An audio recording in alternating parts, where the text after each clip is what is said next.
In 1930, a silent invention did what centuries of warfare could not. It toppled the salt empires. For 5,000 years, these titans had orchestrated the very rhythm of human civilization, wielding a power more pervasive than oil and more ancient than banking. They held the scales of fortune, deciding which nations ascended to glory and which withered into famine until, almost overnight, their dominion crumbled into dust. For the vast majority of recorded human history, salt was not merely a commodity, but a treasure more precious than gold itself. The maritime supremacy of the Venetian Republic, a jewel of medieval trade, was meticulously constructed and maintained, brick by salty brick, upon the foundation of its shrewd salt trading dominion.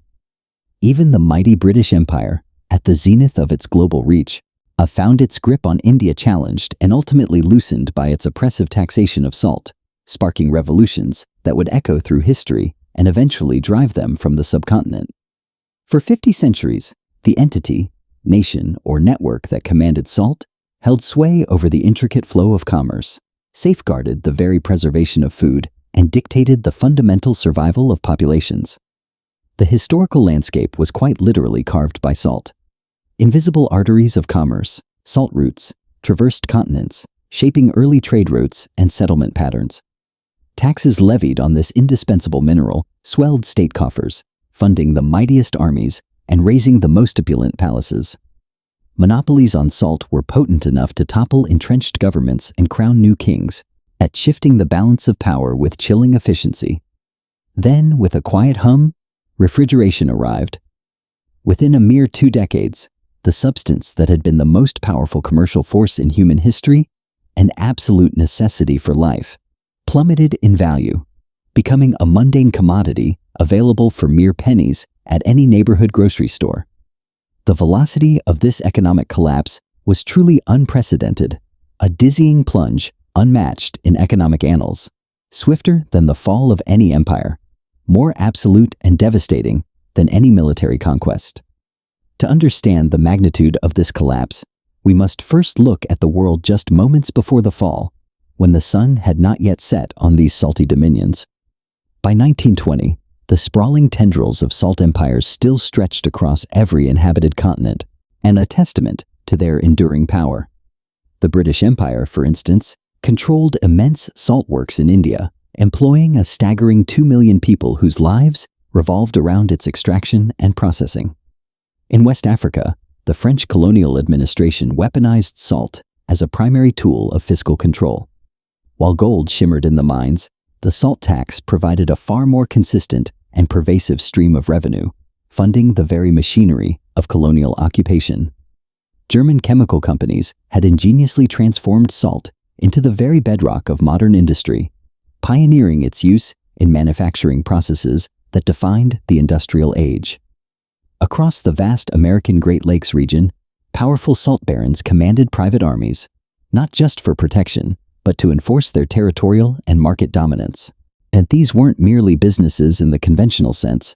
They were quasi-sovereign powers, operating their own intricate trade networks, maintaining formidable private militaries, and negotiating directly with national governments on a peer-to-peer basis. The largest salt trading houses wielded influence comparable to today's colossal multinational corporations, but with dramatically less oversight and an infinitely more direct and often ruthless control over the fundamental survival of human populations. But why did a simple mineral grant such godlike authority? The answer lies not in the bank vaults of London or the mines of Germany, but within our own DNA. The immutable foundation of this extraordinary power rested upon a profound and paradoxical evolutionary shift. As salt is the only rock that human beings regularly consume in its raw form, and we literally cannot survive without it. Unlike luxury goods, such as spices, silks, or precious gems that merely drove historical trade, salt was an absolute, non-negotiable biological necessity. Our neural networks require sodium to transmit electrical nerve impulses, and our muscles rely on it to contract, yet our bodies cannot produce a single milligram of it on their own. For the vast majority of human evolution, this wasn't a problem. Early hunter-gatherers easily fulfilled their physiological sodium requirements naturally by consuming a diet rich in wild game and raw meat. However, the dawn of the agricultural revolution triggered an unseen biological crisis, and as human populations settled down and dramatically shifted their diets from meat to cultivated cereals, grains, and vegetables, foods that are inherently devoid of sodium, they found themselves desperately lacking this vital mineral. Suddenly, acquiring salt became a daily matter of life and death. To survive this dietary transition, humanity was forced to actively seek out, extract, and transport this translucent crystal, instantly transforming it into the world's most fiercely contested commodity. Every single person required up to 10 grams of salt daily just to maintain basic bodily functions. Beyond these immediate individual physiological needs, every growing community demanded vast quantities for the critical task of food preservation. Consequently, every nation depended on steady and reliable salt supplies to maintain social stability and avert widespread famine. It was salt's remarkable preservation properties that, more than any other single factor, made civilization itself possible. Before the advent of refrigeration, salt was the sole reliable method for storing meat, fish, and vegetables across seasons, effectively bridging periods of scarcity and ensuring year-round sustenance. Armies, the spearhead of expansion, marched on salt-preserved provisions. Their logistical reach extended exponentially. Ships, the arteries of global connection, crossed vast oceans laden with salt-cured supplies, enabling unprecedented voyages. Cities, the cradles of culture, survived harsh winters thanks to salt-preserved stores, allowing populations to grow and thrive. Strip salt from human history, and you quite literally strip away the very possibility of permanent settlements, the intricate webs of long-distance trade, and the sophisticated complexities of organized societies. The inherent geographic distribution of natural salt deposits created inevitable and profound power imbalances. While every population across the globe desperately needed salt, only specific regions possessed the natural conditions or geological formations to produce it efficiently and on a significant scale. Coastal areas, particularly those in warmer climes, offered abundant sea salt through the simple yet effective process of solar evaporation. Certain inland regions were blessed with ancient underground deposits, providing rich veins of rock salt accessible through mining. A fortunate few locations even contained natural salt springs, bubbling forth their precious mineral. These seemingly accidental geological placements of salt deposits became the unspoken arbiters of destiny, determining which societies would ascend to power and which would remain perpetually dependent. The economics were starkly straightforward, yet devastatingly impactful for salt-poor regions. Areas capable of producing salt could, in essence, impose a silent, pervasive tax on every meal consumed by their neighboring populations. They possessed the chilling ability to control the food security of entire nations by subtly adjusting salt prices or, more drastically, by restricting supply. Such power allowed them to fund ambitious military expansions through lucrative salt revenues, while simultaneously weakening potential adversaries by deliberately limiting their access to this crucial preservation technology. To witness the birth of this absolute power, we must travel back nearly 5,000 years to the dawn of the first great civilizations. Here, in the sun-drenched valleys of the Nile and the scorching deserts of Mesopotamia, humanity faced its first monumental challenge: how to move this heavy, vital treasure across a world that had no roads. The expansion of salt commerce beyond the immediate coastal regions presented a fundamental and formidable challenge, one that would dramatically reshape the geography of human settlement for millennia to come. Salt, by its very nature, was heavy, bulky, and exceptionally vulnerable to moisture damage during transport. Yet, the vast inland populations desperately needed regular, reliable supplies of this essential commodity. The ingenious solutions devised by ancient traders to overcome these logistical hurdles were nothing short of revolutionary, creating the first true international commerce networks and establishing enduring pathways that would determine the location and growth of major cities for thousands of years. Around 2400 BCE, visionary Egyptian traders pioneered the first systematic inland salt transportation networks, and they shrewdly recognized that the majestic Nile River, the lifeblood of their civilization, provided an unparalleled and ideal route for moving large quantities of salt from the Mediterranean production sites to the burgeoning population centers of the interior. Egyptian engineers, with their renowned ingenuity, developed specialized barges featuring meticulously sealed compartments designed specifically for the delicate task of salt transport. These remarkable vessels were capable of carrying an impressive up to 30 tons of salt per voyage, a testament to ancient logistical prowess. The entire operation, however, was complex and undeniably expensive. Salt had to be carefully packaged in robust, waterproof containers, often crafted from animal hides or specially prepared ceramics, to protect it from the elements. The intricate processes of loading and unloading required highly skilled workers who possessed an intimate understanding of proper handling techniques to prevent precious salt from being contaminated or wasted. River transport itself necessitated extensive infrastructure, including strategically placed docks, secure warehouses, and vigilant security facilities, all maintained at regular intervals along the vital transportation routes, ensuring the smooth flow of goods. The sheer economic calculations profoundly justified these substantial investments. Ancient Egyptian records, dating from around 2200 BCE, vividly indicate that salt prices increased approximately fourfold between the coastal production sites and inland markets located 500 miles distant. While transportation costs consumed a significant chunk, roughly 60% of this markup, yet the remaining profits were still substantial enough to fund extensive commercial operations and further infrastructure development. Recognizing the strategic importance of these routes, Egyptian salt traders began establishing permanent commercial settlements at key points along their transportation networks.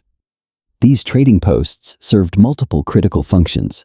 They provided secure storage for invaluable salt cargoes, offered essential staging areas for organizing onward transport further inland, and crucially, created local distribution centers to serve regional markets.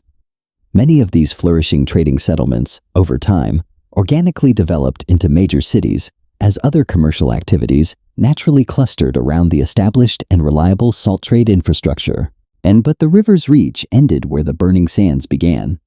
To conquer the vast, waterless voids of the interior, humanity had to look beyond the Nile and toward a different kind of vessel, the ship of the desert. The resounding success of Egyptian salt commerce inevitably attracted competition from other regions, blessed with their own geographic advantages for inland transportation.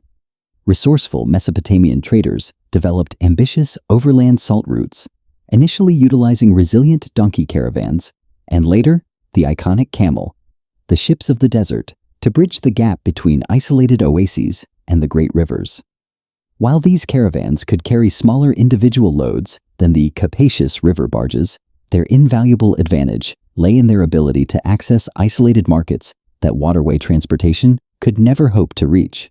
Camel caravan salt trading developed distinct economic characteristics compared to river transport. Overland routes were inherently more expensive per mile due to the challenges of desert travel, but they could command significantly higher prices by accessing isolated markets with no alternative supply sources, thus creating a premium for their arduous services. Caravan trading also demanded a unique and diverse set of skills, including masterful desert navigation, expert animal management, and delicate diplomatic relations with the numerous tribal groups who often controlled key crossing points and water sources along their routes. The Mesopotamians pioneered the development of sophisticated oasis-based trading networks, which created permanent, vital infrastructure for desert salt commerce. And they established fortified trading posts at natural water sources along the caravan routes, providing not only secure storage, but also essential resupply facilities for weary salt traders and their animals. These oasis settlements became crucial control points, effectively determining which trading groups gained access to specific, often isolated, and highly lucrative markets.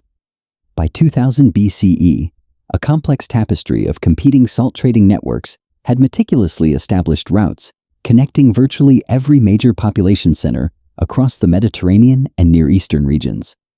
The efficient Egyptian river-based networks dominated the fertile Nile Valley and the bustling Eastern Mediterranean coastal trade.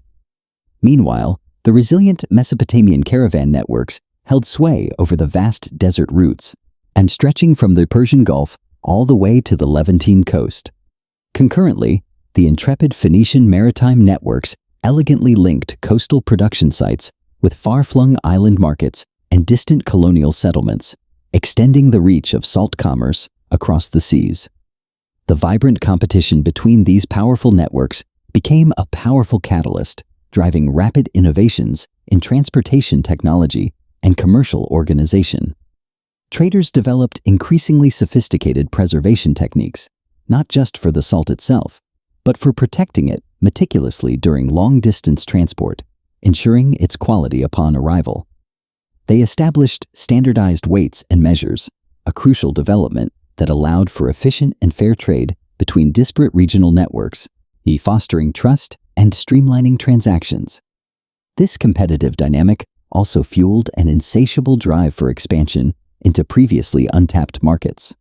Salt traders, driven by the lure of profit, began exploring arduous routes into the mysterious Central Asian regions, venturing into the interior of the African continent to reach isolated populations and forging paths into the tribal territories of Europe. These ambitious expansion efforts necessitated major investments in rigorous exploration, painstaking route development, and the delicate art of relationship building with previously unknown and often wary populations. The Central Asian expansion proved to be particularly significant. Around 1800 BCE, and astute salt traders discovered that certain Central Asian populations had developed astonishingly sophisticated metalworking techniques, producing exquisite bronze goods and weapons, but crucially, lacked reliable salt supplies. This created a perfect storm for extremely profitable long-distance trade, establishing a vital exchange of salt for prized bronze goods, powerful weapons, and precious metals that could then be traded for even greater profit in other markets, creating a cascade of wealth. The African expansion, too, opened access to rich gold-producing regions, whose inhabitants were eager to trade their precious metals for essential salt and other preservation technologies. Salt traders established routes extending hundreds of miles into the vast African interior, and creating groundbreaking commercial relationships with populations that had previously been isolated from the broader international trade networks, bringing new cultures into contact. By 1600 BCE, these burgeoning salt trading routes had, against all odds, forged the world's first truly global commercial network. These intertwined routes connected populations across 3 continents, facilitating not merely the commerce of salt, but also the invaluable exchange of technologies, groundbreaking ideas, and diverse cultural practices that would collectively accelerate human development across immense geographic regions. Look at a map of Europe today, and you will see the invisible footprints of the salt trade. In England, any town ending in wich, like Norwich, Middlewich, or Northwich, was once a specialized salt production center. In Austria and Germany, the prefix Salz, as in Salzburg or Hallstatt, marks the locations of ancient salt mines that were so wealthy they funded the rise of Central European high culture. These cities exist where they are not by accident, but because 5,000 years ago, they sat upon the world's most precious white gold. As these early trade routes began to stitch the ancient world together, an ocean away, the Middle Kingdom was realizing a deeper truth. Salt wasn't just a commodity to be moved, it was a tool to be controlled. In China, the salt trade would cease to be mere commerce and become the very mortar holding a continent-sized empire together. The Great Wall of China stands as one of the most astonishing engineering marvels in human history, a sprawling fortification of stone and earth designed to protect an empire from the relentless incursions of northern nomads. But how does a civilization finance a multi-generational military project of this unimaginable scale? The answer does not lie merely in the taxation of land or the spoils of conquest. The secret financial engine behind the Great Wall, and indeed behind the largest expansion in the history of China, was a simple translucent crystal: salt. For thousands of years, the Chinese state operated what is undeniably the oldest, most lucrative, and longest-running state monopoly in the history of the world. It was a system that lasted for over 2 millennia, dictating the rise and fall of absolute dynasties. In China, salt was never merely a culinary seasoning. It was the ultimate tool of statecraft, the lifeblood of the imperial treasury, and the catalyst for explosive, world-changing technological innovation. By the time of the late Shang dynasty, around 1600 BCE, salt was being produced on a massive scale and transported inland in specialized helmet-shaped vessels, which served as standard units of measurement for a booming trade. Recognizing this inescapable biological necessity, early political thinkers saw an unprecedented opportunity for control. In the 4th century BCE, a brilliant and pragmatic philosopher named Guanzhong advised Duke Huan of the state of Qi on a revolutionary concept of state finance. Guanzhong understood human psychology perfectly, and he argued that levying direct taxes would only breed resentment and spark rebellion. But a tax on a biological necessity? That was invisible, inescapable, and immensely profitable. In a text recorded in the ancient compilation known as the Guanzi, he laid out the blueprint for the modern state monopoly.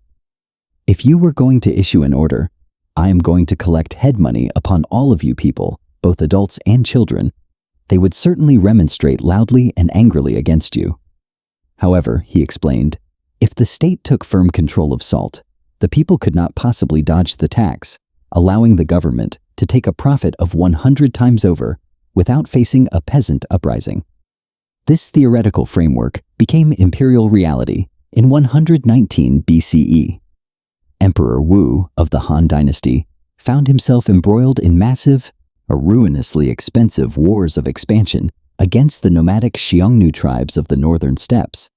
Desperate for funds to fuel his military machine, Emperor Wu decreed both salt and iron to be absolute monopolies of the state. Overnight, the government seized control of the industry, establishing roughly 50 massive foundries. Each of these state-run facilities employed hundreds, sometimes thousands, of convict and conscript laborers to mass-produce salt for the empire. This aggressive centralization of power did not go unchallenged. In 81 BCE, following Emperor Wu's death, his successor convened one of the most famous political debates in recorded history, the discourses on salt and iron. It was the ultimate clash of ideologies that still resonates in modern economic theory. On one side stood the legalists, or reformists, and who fiercely argued that the state must control essential trade to realize profits, fund national defense, and stabilize the economy.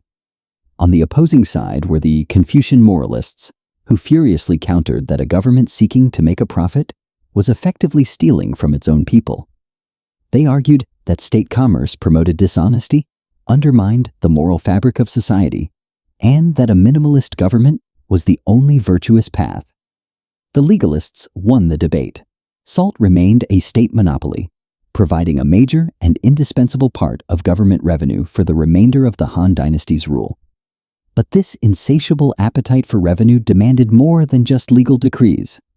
It required a leap in human ingenuity to extract salt from places nature seemed to have hidden away forever. The insatiable lure of these salt profits drove the Chinese to engineer technologies that were centuries, if not millennia, ahead of the Western world. In the landlocked Sichuan Basin, specifically around areas like Zhejiang, the geographical challenge was daunting. The salt wasn't conveniently located in the sea. It was trapped in the remnants of an ancient inland sea, buried up to half a mile beneath the solid earth. To reach it, the Qin and Han dynasties pioneered deep borehole drilling. By the 2nd century CE, Chinese workers had engineered a brilliant system using iron drill bits attached to bamboo cables to pound through layers of solid rock. To bring the brine to the surface, they used hollowed-out bamboo stems fitted with ingenious leather valves that opened and closed as they were lowered and raised, in acting as efficient buckets. But they found something else in those deep, dark wells: natural gas. In a stroke of industrial genius that predated the Western Industrial Revolution by nearly 2,000 years, these ancient salt workers captured the subterranean natural gas and routed it through bamboo pipes to burn under giant iron cauldrons. This allowed them to boil the brine and separate the pure salt crystals on a massive industrial scale.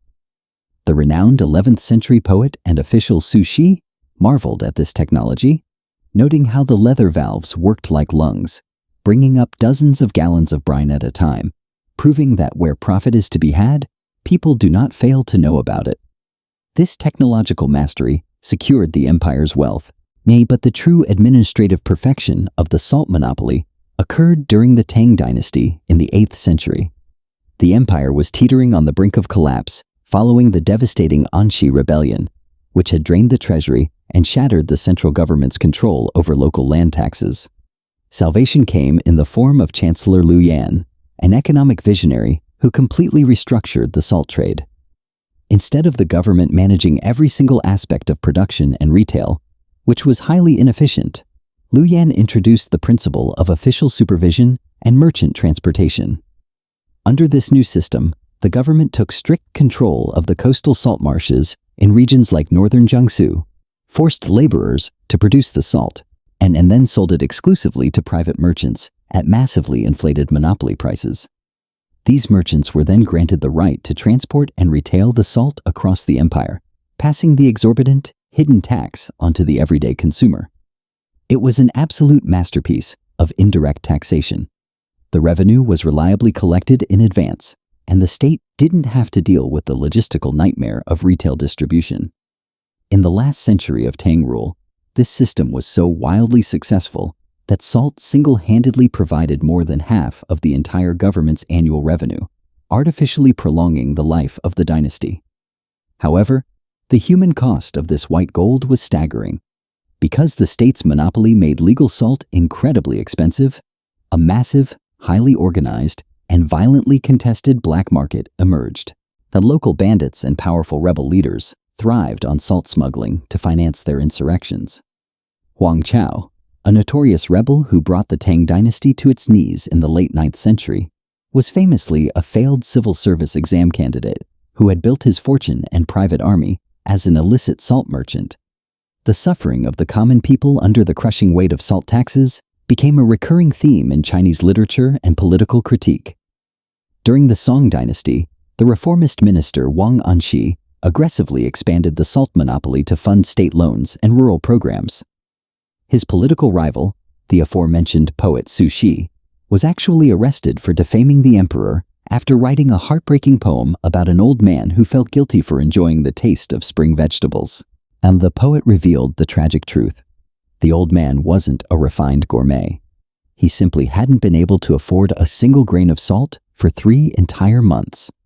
To write of a man starving for salt was a direct, dangerous indictment of the imperial monopoly's cruelty. A later 13th century Yuan dynasty poem captured the bleak reality of the hereditary salt-boiling families, describing their distress growing day by day, their wretched clothes, and how, when winter came and they couldn't meet their brutal government quotas, many are put in shackles and flogged to death. Yet, while the producers and peasants suffered, the monopoly forged a new class of merchants whose wealth was almost beyond human comprehension. When the Venetian explorer, Marco Polo, traveled through the Yuan dynasty in the 13th century, and a man who already understood the immense power of salt from his native Venice, even he was left utterly astounded by the scale of the Chinese operation. Traveling through the mountainous southwest, Polo witnessed salt being boiled, set in molds, and used as literal physical cash. He reported to the West that this system was a great source of wealth to the inhabitants and of revenue to the Great Khan. By the time of the Ming and Qing dynasties, the system had evolved into a complex and deeply corrupt alliance between the state bureaucracy and elite merchant families. The government issued salt certificates that entitled merchants to buy government salt and sell it in protected, exclusive territories. In cities like Yangzhou, located strategically near the junction of the Yangtze River and the Grand Canal, and the merchants who controlled these distribution rights became the undisputed billionaires of the early modern world. Because they held the exclusive franchise to supply salt to over 7 provinces, They amassed fortunes that rivaled the imperial treasury itself. These Yangzhou salt merchants lived lives of spectacular, conspicuous excess. They became the ultimate patrons of operas, literature, and the fabulous, meticulously landscaped gardens that the city is still famous for today. Their wealth was so extreme that one merchant reportedly commissioned a chamber pot made entirely of solid gold, a pot so absurdly tall that he required a custom-built ladder just to use it. To maintain their lucrative monopolies, these merchant families poured rivers of silver into the pockets of government officials, and corruption became endemic to the system. Government salt superintendents routinely underreported tax revenues, keeping the vast differences for themselves, or accepted lavish gifts from merchants, grateful for their protection. The brilliant late Ming and early Qing writer Pu Songling captured the deep cynicism of this era perfectly, noting that what the state defines as illegal is that which does not follow its rule, while officials and merchants label as smuggling that which they do not smuggle themselves. In one of his satirical short stories, a judge of purgatory points out the supreme irony of the system, declaring that the poor, desperate villagers who peddle a few pints of illicit salt to survive are among the most virtuous of mankind, while the state officials who prey upon the livelihood of the people are the true criminals. And despite the corruption, the inefficiencies, and the unimaginable human suffering it caused, the Chinese salt monopoly proved to be one of the most resilient political and economic institutions in the history of the world. It survived the violent collapse of multiple dynasties, the terrifying Mongol invasions, the dawn of the Republic of China in 1912, and even the Communist Revolution of 1949. In the 20th century, the monopoly took on a new, modernized justification: public health. To combat a severe nationwide epidemic of iodine deficiency, which was causing devastating developmental disorders like goiter and cretinism in rural populations, the state rigorously enforced the universal consumption of iodized salt. To achieve this massive public health goal, the government unleashed a staggering bureaucracy. They deployed a specialized, 25,000-strong salt police force outfitted in gold-braided uniforms, tasked with hunting down private, uniodized salt operations and enforcing the state's total control over the mineral. For decades, this iron grip seemed unbreakable. Yet, even the most ancient institutions must eventually yield to the tides of a changing global economy. By the turn of the 21st century, China remained the largest producer of table salt on the planet. But the era of utilizing salt as the ultimate, inescapable tool of statecraft was finally drawing to a close. With modern, diversified tax systems firmly in place and the public health goals regarding iodine deficiency largely achieved, the world's oldest monopoly had finally outlived its historical purpose. In 2017, after more than 2,100 years of continuous, unbroken state control that had funded great walls, sustained absolute emperors, and crushed the peasantry, the Chinese government officially abolished the salt monopoly, allowing producers to sell directly to the market. The Chinese mastery of the salt trade proved beyond any doubt how powerful a centralized government could become when it monopolized a biological necessity. But while China spent millennia perfecting the art of the inland, bureaucratic salt monopoly, halfway across the world, an entirely different kind of civilization was realizing that this exact same white gold could be used to conquer something else entirely: the open sea. While the emperors of the East perfected the art of the inland, bureaucratic monopoly, a different breed of power was rising along the Mediterranean coast. And the Phoenicians didn't seek to wall salt in. They sought to carry it across the horizon, using this white gold to master the open seas and forge the world's first global maritime network. The epic narrative of salt's dominion truly begins around 2800 BCE, along the sun-drenched shores of the Mediterranean Sea. It was here that the astute Phoenician traders, navigators of the ancient world, stumbled upon a profound discovery. Seawater left to evaporate in shallow basins would, in time, reveal crystalline deposits. These shimmering white crystals were, to their amazement, worth more than any precious metal they had previously encountered. These earliest salt producers could scarcely have imagined that they were laying the groundwork for an economic system that would not only endure but utterly dominate human civilization for the subsequent 5 millennia. They knew only that their miraculous white crystals possessed the power to preserve meat through the sweltering summer heat, and to maintain vital fish stores through the lean winter months, and to command extraordinary prices from inland traders who, trapped by geography, had no alternative source for such indispensable preservation technology. The Phoenicians, ever innovators, developed the first truly systematic salt production methods around 2700 BCE.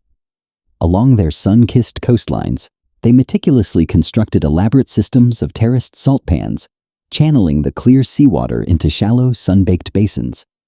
Here, the relentless Mediterranean sun and a steady breeze would work in concert to concentrate the brine, encouraging the slow, precise crystallization of salt. Workers with practiced motions would then rake the forming crystals into distinctive pyramidal mounds, a testament to their labor.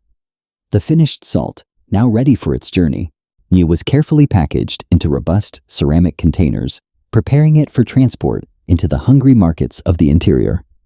Initial production volumes were, by later standards, modest. A typical Phoenician salt operation might produce around 50 tons annually, a quantity sufficient to meet the preservation needs of approximately 5,000 people. Yet, the economic returns were nothing short of staggering. Inland communities, desperate for this life-sustaining commodity, would eagerly trade livestock, precious grain, coveted metals, and sophisticated manufactured goods at exchange rates that effectively rendered salt worth an astonishing 15 to 20 times its weight in gleaming silver. To put it in tangible terms, a single amphora, a large storage jar, filled with high-quality Phoenician salt, could purchase enough wheat to feed an entire family for a comfortable 3 months, or acquire enough bronze to forge a complete and essential set of farming tools. The astute Phoenicians quickly grasped the profound strategic implications inherent in controlling salt. They swiftly began establishing numerous salt production sites at multiple coastal locations, thereby weaving together the very first international salt trading network, a groundbreaking feat of ancient commerce. To facilitate this burgeoning trade, they developed specialized ships, purpose-built for salt transport, featuring sealed compartments ingeniously designed to protect the precious cargo from moisture damage during extended voyages across treacherous seas. And they meticulously trained navigators in intricate sea routes that efficiently linked their salt-producing regions with the perpetually salt-hungry inland populations. While these early ventures began as regional exchanges, they laid the maritime foundations for what would later become a vast network. By the 2nd millennium BCE, Phoenician routes would eventually stretch from the Pillars of Hercules in modern-day Spain to the distant shores of the Black Sea, connecting disparate cultures through the indispensable trade of salt. The immense wealth generated by this burgeoning salt trade fundamentally transformed Phoenician society. Cities such as Tyre and Sidon, once humble settlements, blossomed into major urban centers, their very existence and prosperity entirely underwritten by the prodigious revenues from salt commerce. And Phoenician shipbuilders, responding to the escalating demands of this trade, developed increasingly sophisticated vessels, capable of carrying ever larger salt cargoes across even greater distances, further solidifying their maritime dominance. This success, however, did not go unnoticed. Competition inevitably emerged from other ambitious coastal populations who recognized the immense potential of salt production. Greek settlements dotted along the Aegean Sea began to develop their own rudimentary salt operations, seeking a slice of the lucrative trade. Likewise, Egyptian communities nestled within the fertile Nile Delta started harvesting salt from their abundant coastal lagoons. The Phoenicians, ever keen to maintain their edge, responded not with brute force initially, but by pioneering even more advanced production techniques and allowing them to maintain superior quality and cost advantages over their burgeoning competitors. More significantly, and with an eye toward future dominance, the Phoenicians began to strategically invest their substantial salt revenues into augmenting their military capabilities. They commissioned and built fortified ships, sturdy vessels capable of protecting their invaluable salt cargoes from the ever-present threat of piracy on the open seas. They established armed trading posts at key locations, formidable outposts designed to defend against local raiders and ensure the safety of their trade routes. By 2200 BCE, the burgeoning Phoenician salt empire had firmly established the fundamental patterns that would characterize global salt commerce for the subsequent 4 millennia. And they had unequivocally demonstrated that control over both salt production and its intricate distribution could generate sufficient, indeed overwhelming, wealth to fund robust military forces, forge extensive diplomatic networks, and drive groundbreaking technological innovations. The pattern was thus irrevocably established. Whoever controlled salt controlled civilization itself. But this dominion was not built on economic greed alone. It was anchored in the very cells of our bodies, weaving salt into the spiritual and linguistic fabric of every society it touched. Because of this profound biological dependence, salt transcended its physical form. It didn't just preserve human bodies and food supplies. It permeated the human psyche, becoming deeply embedded in our language, culture, and spirituality. In the ancient world, a salt was the ultimate symbol of purity and preservation, carrying immense religious weight. There are more than 30 references to salt in the Bible alone, gifting us the iconic phrase, the salt of the earth, a metaphor still used today to describe enduring virtue, reliability, and immense human value. But this reverence spanned the entire globe. In Buddhist traditions, salt is highly regarded for its power to repel malevolent spirits, which is why mourners traditionally throw salt over their shoulders to purify themselves before entering a house after a funeral. In Japan's ancient Shinto religion, a handful of salt is still thrown into the center of a sumo wrestling ring to ritually cleanse and purify the space before a ferocious match. Meanwhile, in the American Southwest, the indigenous Puebloan tribes worshipped the Salt Mother, and a deity who deliberately placed valuable salt deposits far from civilization, demanding hard work and bravery from mankind to harvest the precious mineral. However, salt's linguistic legacy is perhaps the most mind-blowing proof of its historical dominance. Because it was so highly valued, it frequently functioned as a primitive, reliable currency. Roman soldiers were famously paid portions of their wages in salt rations, a vital military practice known as a salarium, which birthed the modern English word salary. When early Romans sprinkled this precious, flavor-enhancing crystal over their leafy greens, they literally gave us the word salad. Even everyday culinary words like sauce and sausage are direct etymological descendants of the Latin root sal. Strikingly, the ancient words for war and peace in both Hebrew and Arabic originated from the fundamental words for salt and bread, proving that conflicts and treaties were literally built around these survival staples. When a simple rock dictates how we speak, how we worship, and how we survive, it ceases to be just a rock. It becomes the ultimate instrument of absolute power. And no one understood this power earlier, or weaponized it more effectively than the emperors of the ancient world. While the Phoenicians mastered the sea for trade, a new power was rising on the Italian peninsula that would learn to weaponize salt for total conquest. Where others saw a commodity, Rome saw the engine of an eternal empire. The political implications of this sprawling salt trade were profound. Rulers who controlled key choke points along these vital salt trading routes could generate enormous revenues through strategic taxation and meticulous regulation. Salt routes had, in essence, become the circulatory system of ancient civilization, carrying the essential commodity that made complex organized societies not just possible but sustainable. The Roman Empire, with its characteristic genius for organization and control, would systematically exploit salt as a foundational pillar for its political and military power, creating a template that would be meticulously copied by empire builders for the next 2 millennia. Roman innovations in salt production, taxation, and distribution unequivocally demonstrated how meticulous control over this most essential commodity could be transformed into unprecedented territorial expansion and comprehensive administrative control.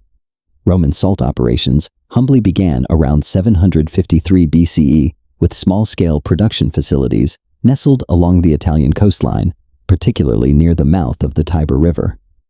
These early endeavors were modest, perhaps producing around 200 tons annually, to supply the growing settlement that would one day become the mighty city of Rome. The true transformation, however, began around 600 BCE when astute Roman leaders, with their characteristic pragmatism, recognized that salt's unique characteristics, its universal necessity, combined with its limited production sites, and created unparalleled opportunities for systematic revenue generation. This revenue, they keenly understood, could fund their ambitious military expansion. Roman engineers, known for their prowess, began developing what would become the most sophisticated salt production facilities in the ancient world. They meticulously incorporated advanced evaporation techniques, precision crystallization control methods, and large-scale processing capabilities, pushing the boundaries of ancient industrial science. The Romans effectively pioneered the industrial organization of salt production. They constructed massive salt works, sprawling across hundreds of acres, featuring elaborate systems of channels, basins, and processing facilities capable of producing thousands of tons annually. They developed highly specialized labor systems, and with trained workers meticulously responsible for specific aspects of production, from the initial seawater collection and concentration to the precise crystal harvesting and meticulous packaging. Quality control, a testament to Roman efficiency, became a distinctive and defining feature of Roman salt operations. Roman producers developed multiple grades of salt for different uses. The finest quality was reserved for wealthy households and their gourmet palates, a versatile medium grade for general food preservation, and a coarse grade for crucial industrial applications such as leather processing and textile dyeing. But the true genius of Rome lay in shifting salt from the factory to the battlefield, turning this preservative into a weapon of logistical endurance. The military applications of salt provided the bedrock for Rome's audacious expansion strategy. Roman armies were among the first to develop systematic provisioning systems, allowing for extended military campaigns far from their traditional supply bases. Salt preservation enabled Roman forces to carry sufficient food supplies for months-long operations, providing them with unparalleled logistical endurance, while enemy forces remained limited to areas where they could forage for fresh provisions, severely restricting their operational range. Roman military engineers became masters of battlefield resourcefulness, constructing temporary salt-boiling pans and requisitioning local pans at a moment's notice to ensure their legions never lacked the means to preserve their march. And these mobile operations could efficiently process seawater or tap into brine springs to produce fresh salt for preserving captured livestock and local food sources, thereby extending the operational range of Roman forces beyond any previous military capability known to the ancient world. The economic implications of this Roman mastery were equally revolutionary.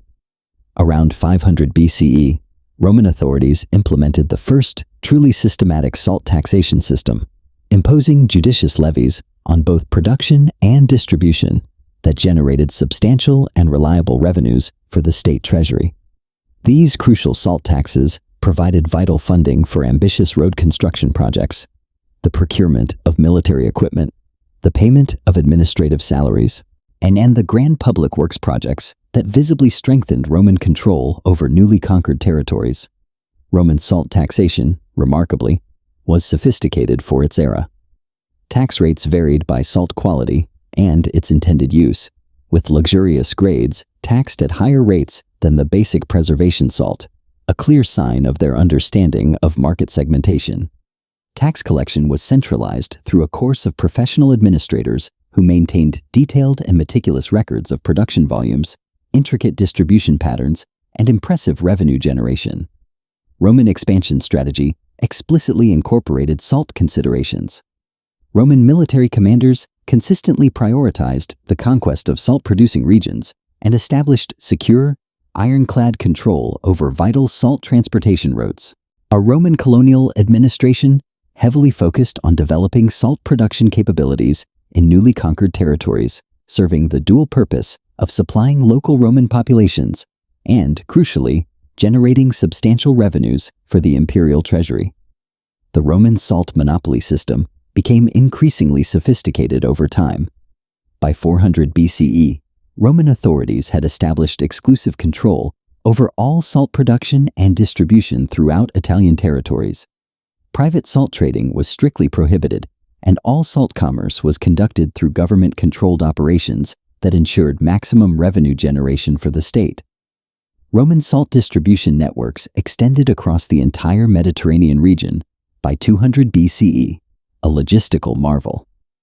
Roman engineers constructed specialized infrastructure, and including dedicated salt roads, like the famous Via Salaria, vast storage facilities, and efficient transportation systems that could reliably supply salt to populations throughout the sprawling empire.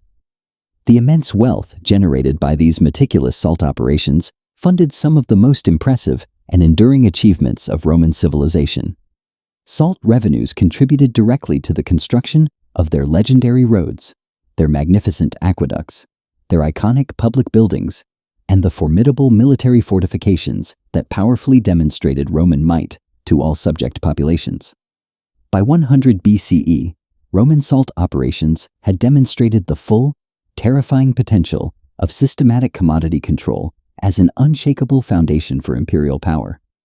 The Romans had proven that salt could provide not just commercial profits, but the robust economic foundation for sustained territorial expansion, comprehensive administrative control, and enduring cultural influence that would span centuries.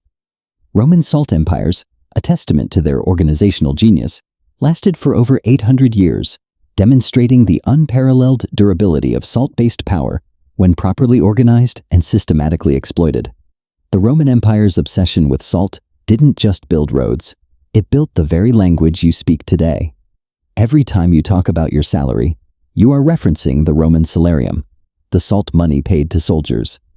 When you eat a salad, you're following the Roman tradition of herba salata, or salted greens. Even the words sauce, sausage, and salsa are all etymological descendants of the Latin root sal. We have stopped using salt as money, but our language remains haunted by its ancient value. After the fall of Rome, the secret of salt power didn't vanish. It simply migrated across the Italian peninsula to a city rising from the marshes. Where Rome used salt to fuel its legions, Venice would use it to invent modern finance. The Venetian Republic, a maritime jewel of the Adriatic, masterfully transformed salt from a mere trading commodity into a potent, monopolized strategic weapon, thereby forging the most sophisticated economic control system in all of medieval Europe.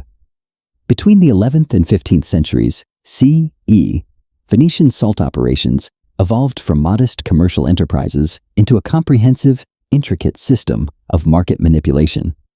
This generated staggering wealth, sufficient to fund powerful armies, dominant naval fleets, and the breathtaking architectural projects that collectively cemented Venice's preeminence in the Mediterranean world.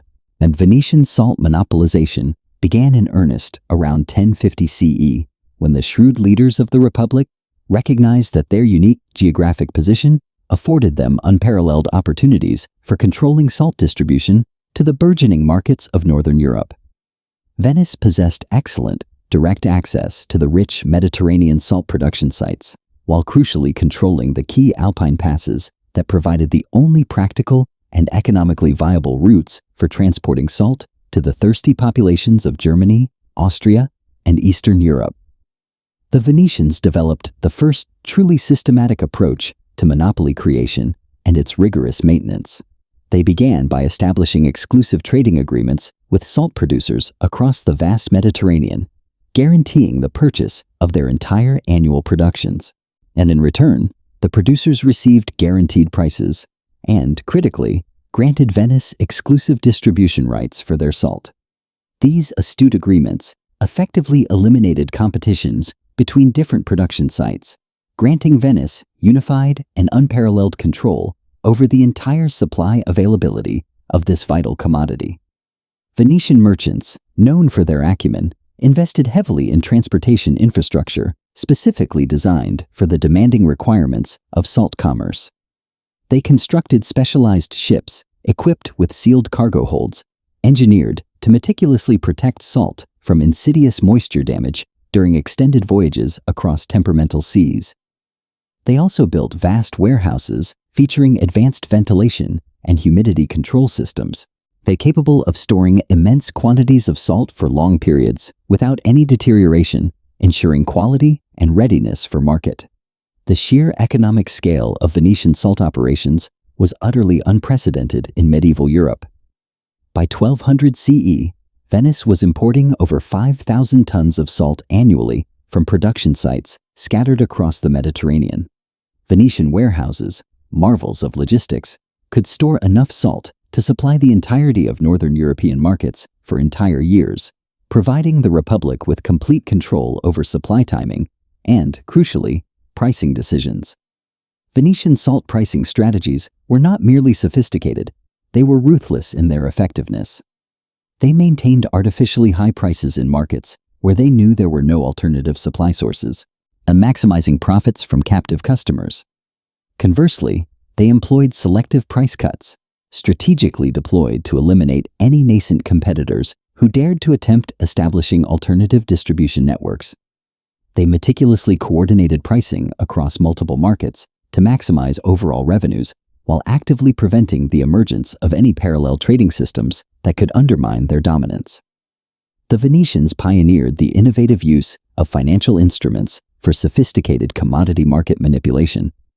They developed futures contracts, which allowed them to secure salt supplies months or even years in advance at fixed, predetermined prices.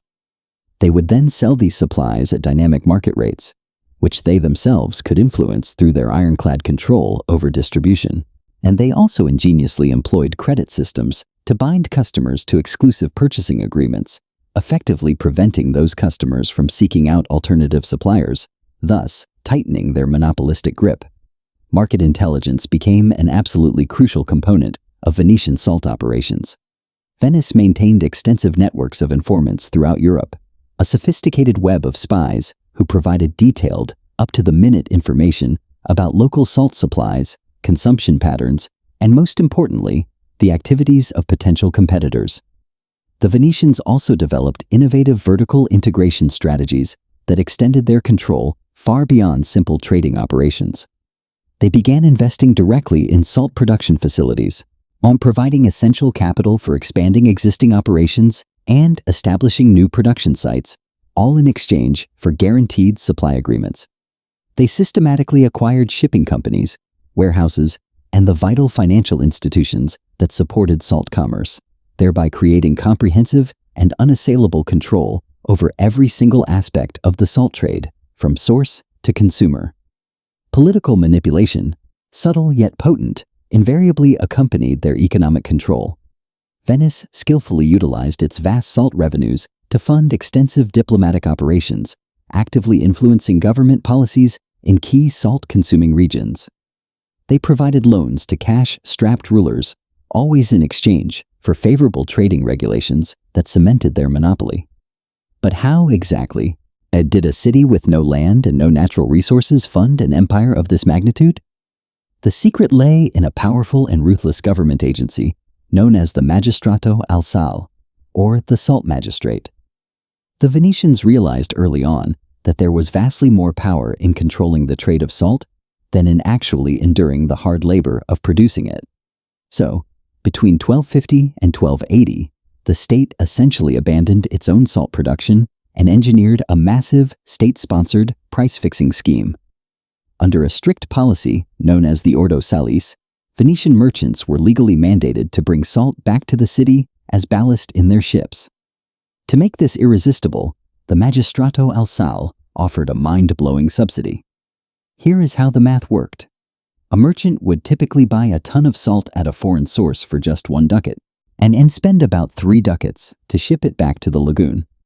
Upon arrival, the Venetian state would buy that exact ton of salt from them for 8 ducats.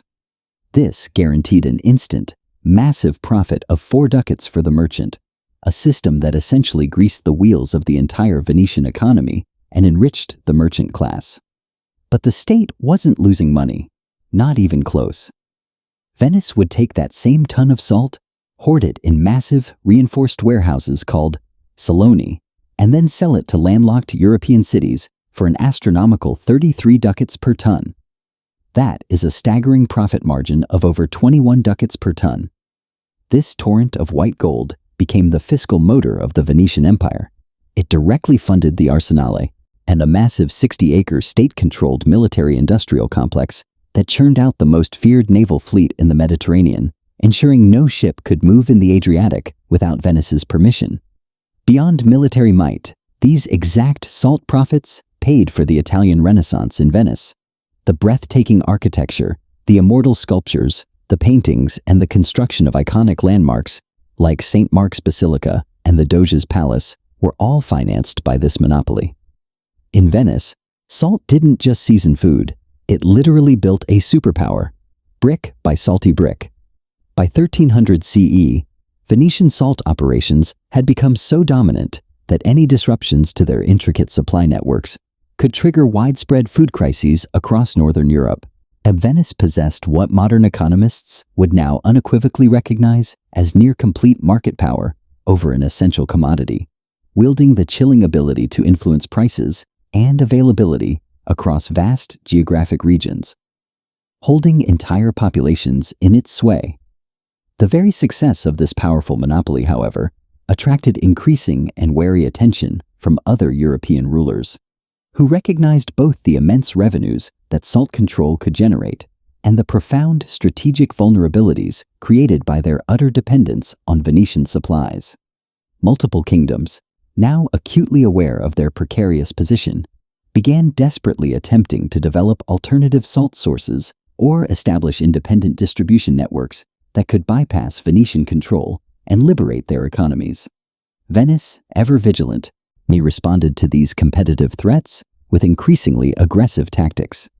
They deployed their formidable naval forces to disrupt any such attempts, alternative supply routes, or establish new networks that could bypass Venetian restrictions and foster economic independence.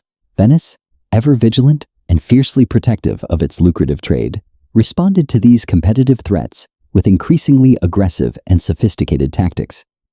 They swiftly deployed their formidable naval forces, a meticulously trained fleet of galleys and cogs, to disrupt any such attempts, imposing blockades, seizing vessels, and effectively crippling nascent rival trade routes before they could gain traction.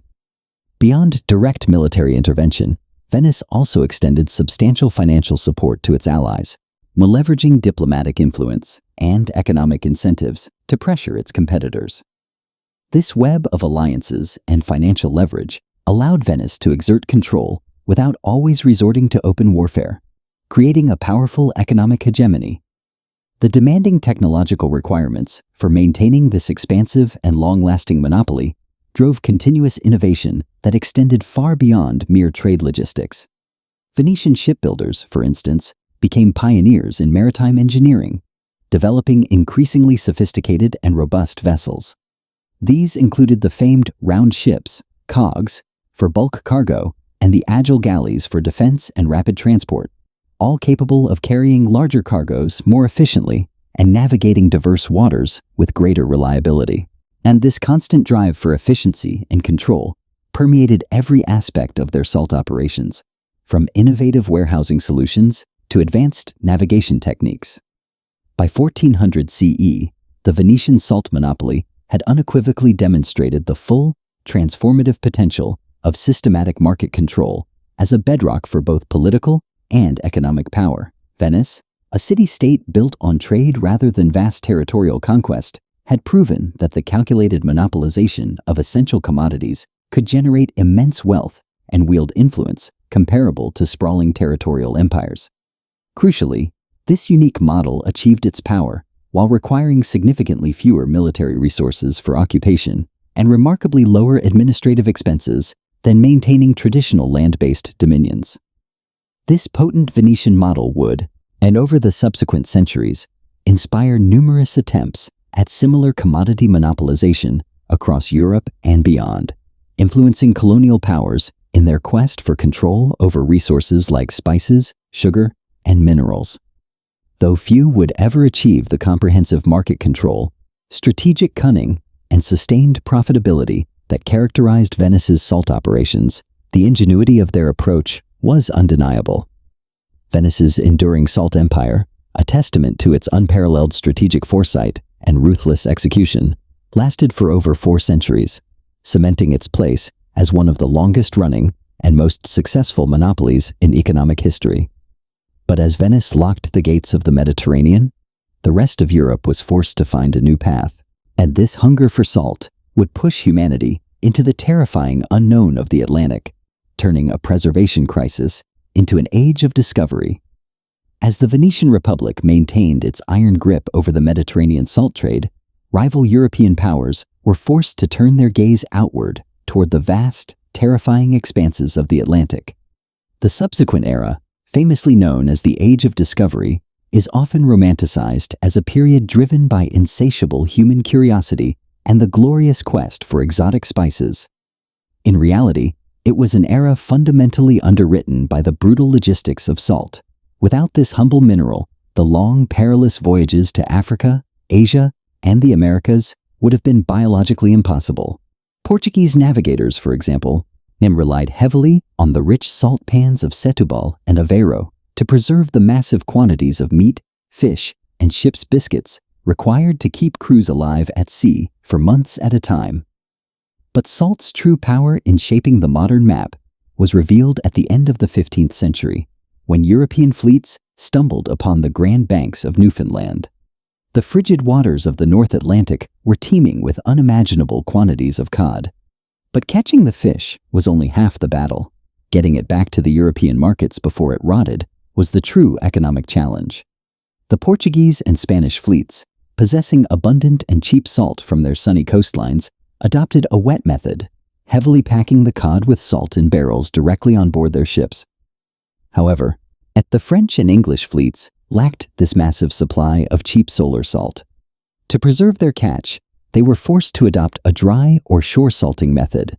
This single logistical hurdle irrevocably changed the course of global history. To properly dry and lightly salt their massive catches, British and French fishermen were forced to land on the North American coast and build sprawling wooden drying racks. These seasonal, salt-encrusted fishing camps quickly evolved into permanent settlements. Because of the absolute, unyielding necessity of processing salt cod, these rugged fishermen inadvertently became the first Europeans to inhabit North America since the Vikings, nearly a half-century before formal colonization efforts began. Historians note a fascinating reality. Had it not been for the specific requirements of salting fish, European fleets might have remained tethered to their own coastal waters, drastically delaying the discovery and colonization of the New World. Salt didn't just preserve the cod, it preserved the very men who mapped the globe and laid the literal foundation for the modern Americas. But while salt was the architect of a new world across the Atlantic, back in Europe, it was becoming the executioner of an ancient monarchy. In the hands of the French kings, this mineral was no longer a tool of discovery. It had been weaponized into a system of pure extortion.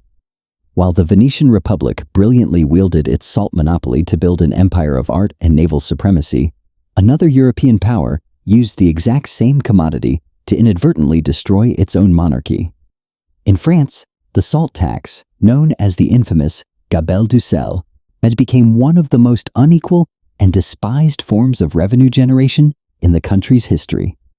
Initially implemented in 1360, the gabelle transformed from a general indirect tax into a ruthless, state-enforced extortion centered solely on salt.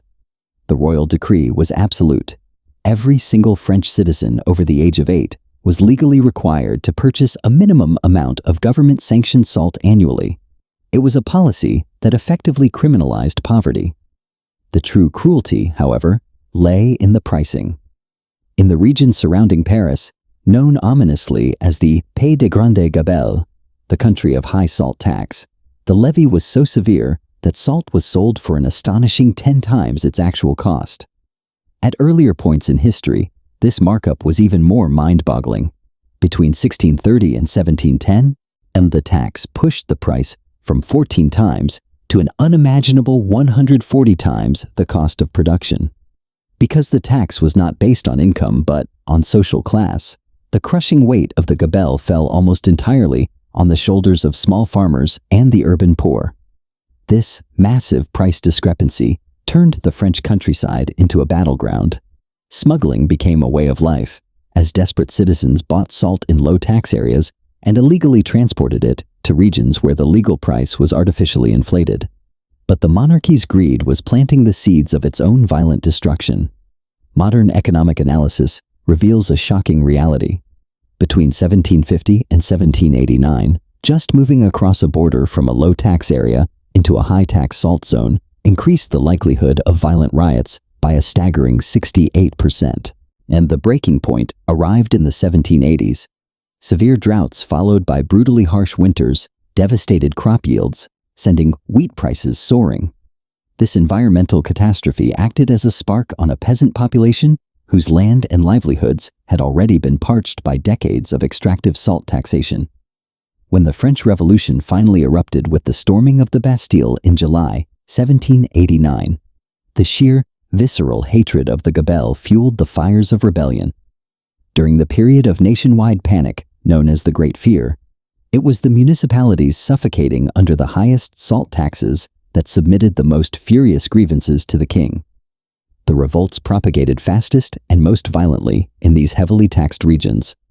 The repeal of the hated salt tax immediately became a major unifying goal of the revolutionaries. But the vengeance of the salt-starved masses didn't stop at tax reform. When the newly formed revolutionary government debated the ultimate fate of King Louis XVI, it was the legislators representing the areas with the highest salt taxes who were the most militant, loudly advocating for the end of the monarchy and casting the deciding votes to send the king to the guillotine. The French Revolution proved to the world that an unjust salt monopoly, imposed without representation, possessed enough explosive power to literally sever the head of a monarch. Yet, as world-changing as the French Salt Rebellion was, the absolute zenith of salt-based economic exploitation and its most systematically brutal manifestation was yet to come. However, the zenith of salt-based economic power, and perhaps its most systematically brutal manifestation, arrived with the British Empire's salt operations in India. Between 1757 and 1947, British authorities meticulously controlled nearly every aspect of Indian salt production and distribution. This was achieved through a comprehensive and draconian legal and administrative system designed to extract maximum revenue, ultimately generating hundreds of millions of pounds for the colonial treasury, while simultaneously imposing devastating economic burdens and unimaginable suffering on the Indian populations. The British salt monopoly began in earnest after the pivotal Battle of Plassey in 1757. This military victory allowed the British East India Company to gain effective control over Bengal, marking a crucial turning point in British colonial expansion and unleashing a systematic exploitation of the region's vast natural resources. India's extensive coastline, naturally abundant in salt, presented immediate and irresistible opportunities for revenue generation through monopolization and heavy taxation. By 1780, British authorities had aggressively established exclusive control over all salt production throughout Bengal, a policy that effectively criminalized traditional, local salt manufacturing. They strictly prohibited private salt production, even for personal use, and mandated that all salt commerce occur solely through British-controlled channels. This monopoly, enforced with increasing severity, expanded rapidly as British territorial control extended across the subcontinent, and annexing new regions and incorporating their salt-producing areas into the imperial system. By 1850, the scale of British salt operations was truly staggering, covering over 4,000 square miles of coastal production facilities and directly employing more than 2 million workers, often under coercive conditions. Annual salt production, geared solely towards imperial profit, exceeded 2 million tons, transforming British India into the world's largest salt producer. To maximize revenue extraction, the British implemented a comprehensive and complex taxation system that imposed charges at multiple points throughout the salt supply chain. This included production taxes levied at the source, transportation taxes for moving salt across the vast territory, and sales taxes applied at the point of purchase. And the cumulative effect of these taxes was to inflate Indian salt prices to an exorbitant 5 to 10 times higher than the actual production costs. This economic exploitation was not merely opportunistic, It was systematic, relentless, and utterly ruthless. British authorities deliberately set salt prices to maximize revenue extraction, utterly indifferent to the crushing burden placed upon Indian consumers, especially the poor. Salt taxation consistently generated annual revenues exceeding £10 million, a colossal sum at the time, making it one of the largest and most reliable sources of income for the colonial government, directly funding its administration and military. This disproportionate tax burden fell most heavily on India's poorest populations, who were forced to spend substantial portions of their already limited incomes on the essential commodity of salt, a dietary necessity for survival in the hot climate. Adding insult to injury, Indian subjects were strictly prohibited from producing their own salt, even in small quantities for personal consumption, a common practice for centuries. Violation of these repressive salt regulations was treated not as a petty offense, but as criminal sedition, carrying severe penalties that included lengthy imprisonment, wholesale property confiscation, and even transportation to remote penal colonies. The administrative apparatus required to enforce this oppressive monopoly was extensive, permeating every aspect of Indian life.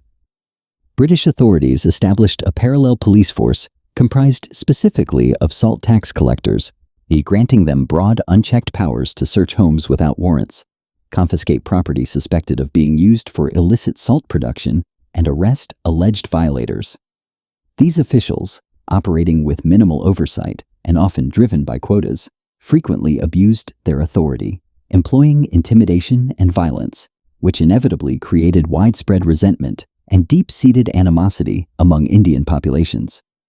The salt monopoly thus became a powerful and universally understood symbol of colonial exploitation and economic injustice.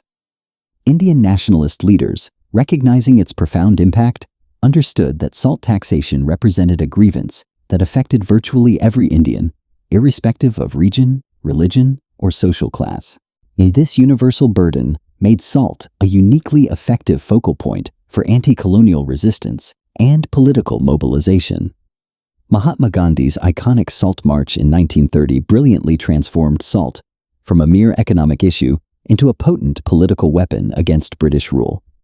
Gandhi's audacious decision to walk 240 miles to the coastal village of Dandi and publicly, illegally produce salt by collecting natural salt crystals from the beach was a stroke of strategic genius in its simplicity and devastating in its effectiveness.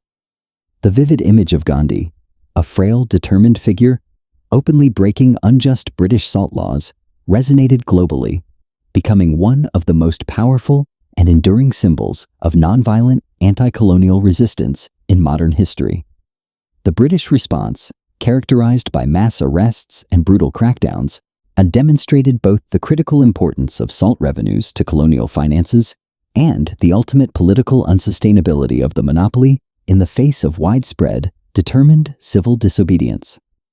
British authorities arrested over 60,000 people for salt law violations in the wake of Gandhi's march, but even this massive show of force could not prevent the catastrophic collapse of public support for salt taxation.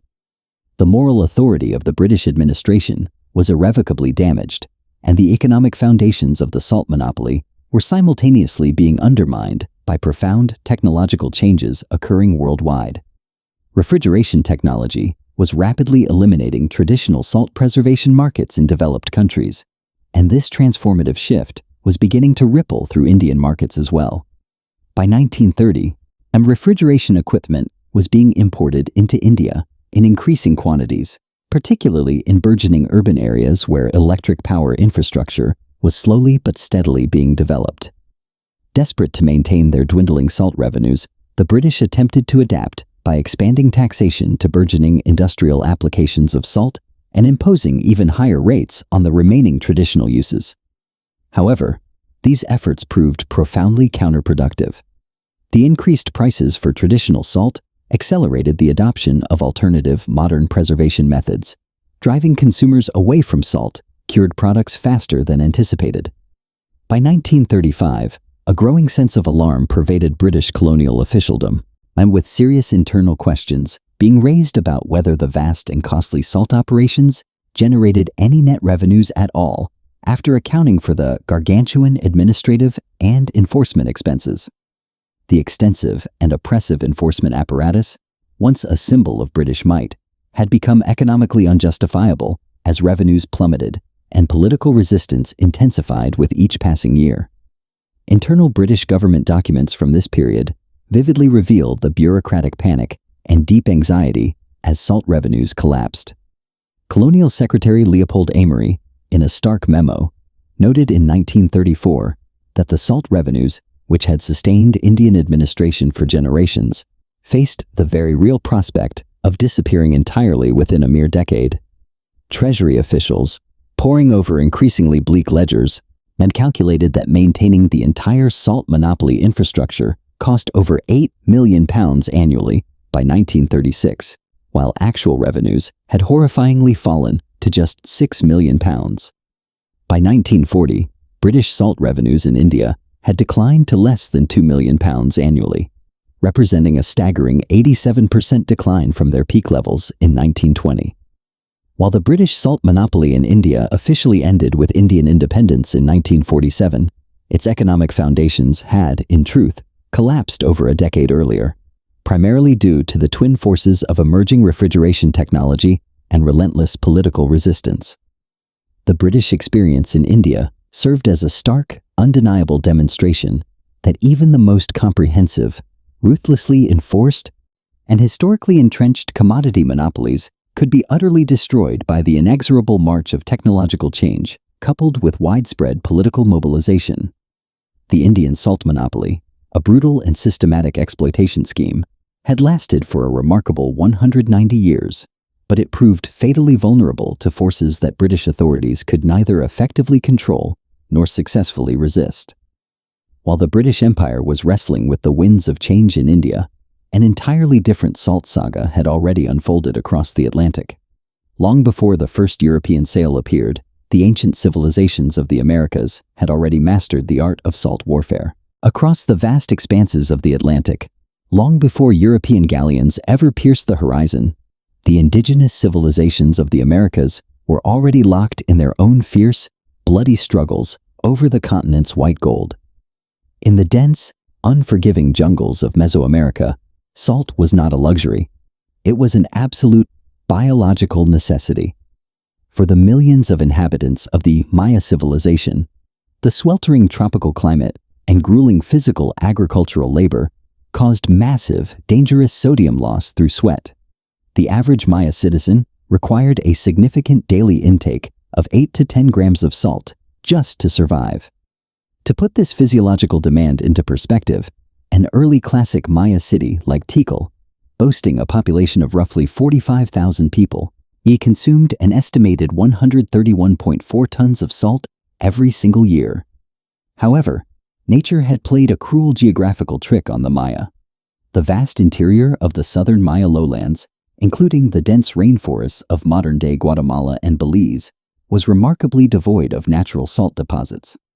To satisfy this immense biological demand, salt had to be imported in massive bulk shipments from the northern coast of the Yucatan Peninsula, which possessed the most abundant coastal salt works in all of Mesoamerica.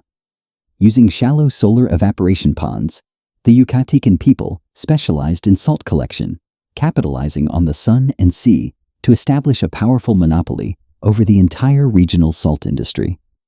This monopoly fueled unprecedented political and economic supremacy.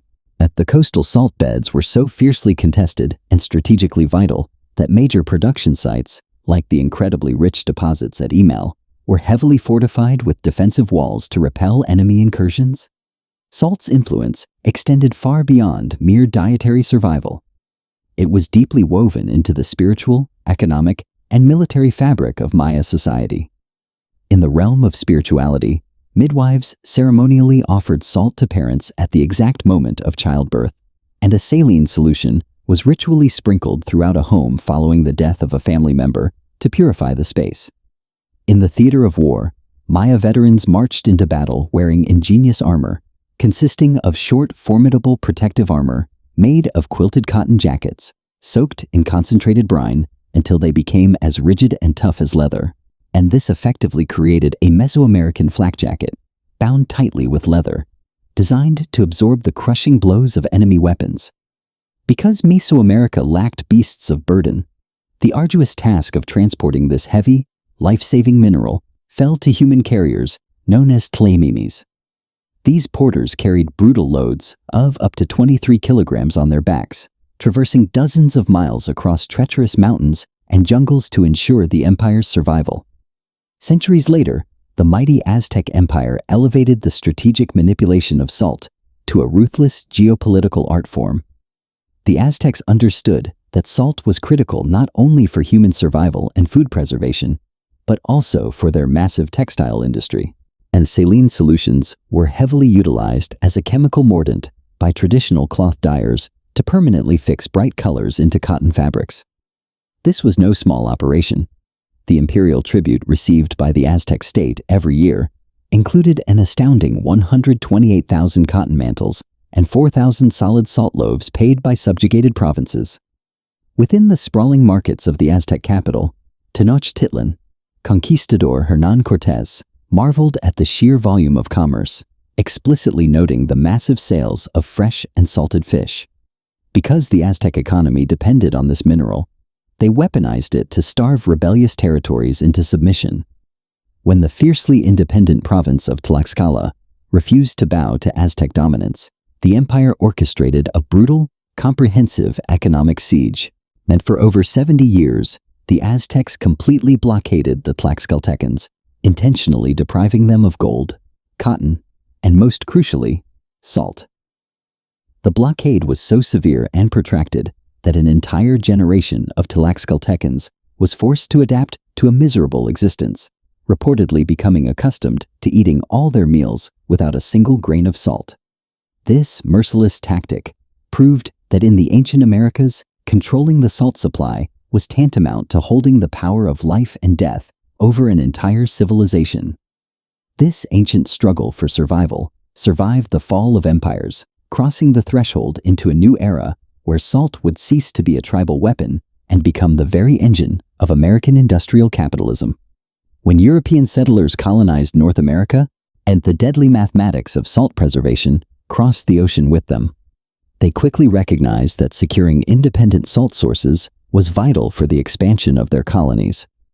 By the 19th century, the United States had transformed salt production from a primitive survival necessity into a massive, monopolistic industrial enterprise. In the Kanawha Valley of present-day West Virginia, settlers tapped into ancient underground brine left over from the Iapetus Ocean, an ancient body of water that predated the Atlantic. Commercial production exploded after the Ruffner brothers built the first commercial furnace there in 1808. The War of 1812, which abruptly cut off British salt supplies to America, provided a massive stimulus to the region.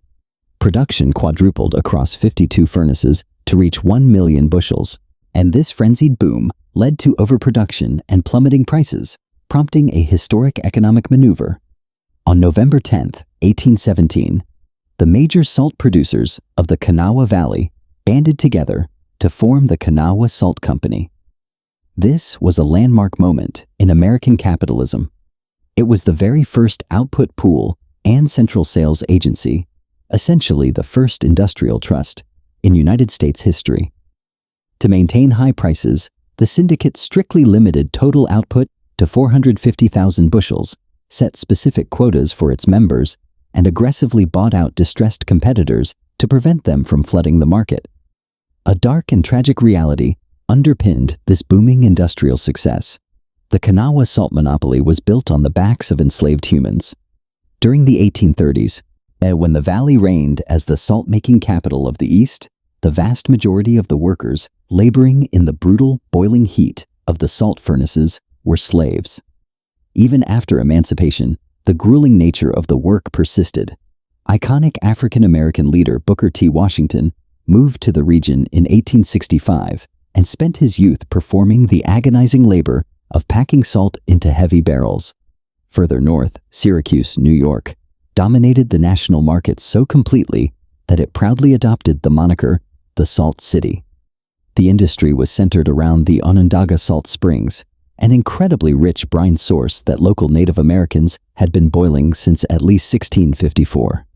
To crush rising domestic competition, local Syracuse manufacturers ruthlessly consolidated their power, and incorporating the Salt Company of Onondaga in 1860 to secure an absolute monopoly over the region's output. Operating out of headquarters at the corner of Clinton and Genesee Streets, the syndicate became famous for its highly refined dairy salt, which was essential for mass-producing butter and margarine. The financial returns of this monopoly were astronomical. From an initial capital investment of just $160,000, the Onondaga Salt Company reaped an astonishing $6 million in pure profit during the Civil War era. At its zenith in 1860, the Syracuse monopoly alone produced over 5.5 million bushels, accounting for roughly 1/6 of the entire nation's salt consumption. They aggressively lobbied the government to maintain crippling tariffs on foreign salt imports and ensuring their absolute dominance over the American dinner table. But this industrial dominance was about to face its bloodiest test.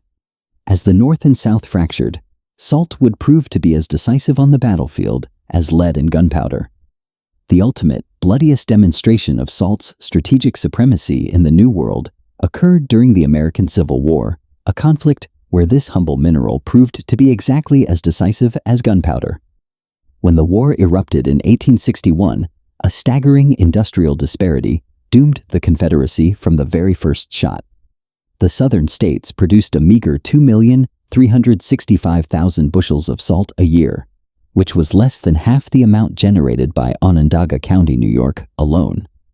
Meanwhile, northern states like New York, Ohio, and Pennsylvania were churning out 12 million bushels. Annually, almost 6 times the total southern production. In the brutal reality of 19th century warfare, salt was an absolute logistical necessity. The Union Army strictly mandated that all pork and beef rations be heavily preserved with salt to prevent putrefaction during long, grueling military campaigns. Furthermore, salt was critically needed to treat wounds in horrific field hospitals, to tan the leather used for cavalry saddles and boots, and to chemically dye the cloth required for military uniforms.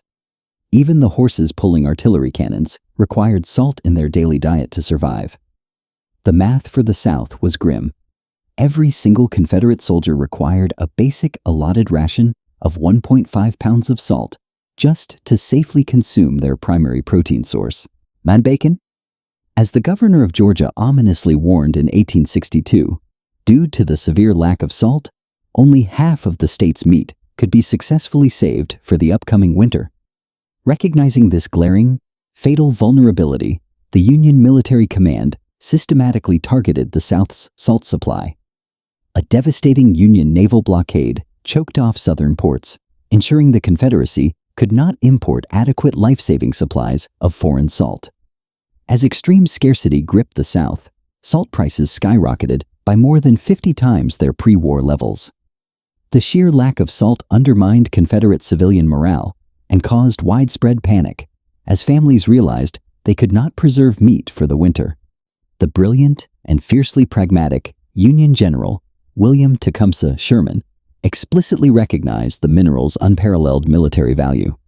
He formally declared that salt was eminently contraband because of its use in curing meats, without which armies cannot be subsisted. Sherman was so relentless in his belief that he even sent a Union captain to trial on charges of aiding the enemy, simply for allowing a salt shipment to pass through the lines to the Confederates. While the North easily imported over 86,000 tons of salt from England in 1864 alone to supplement its own massive domestic production, the South was literally rotting from within. Operating directly on Sherman's doctrine, Union forces launched targeted, highly destructive military campaigns specifically to annihilate Confederate salt works in Virginia, Florida, and in Texas.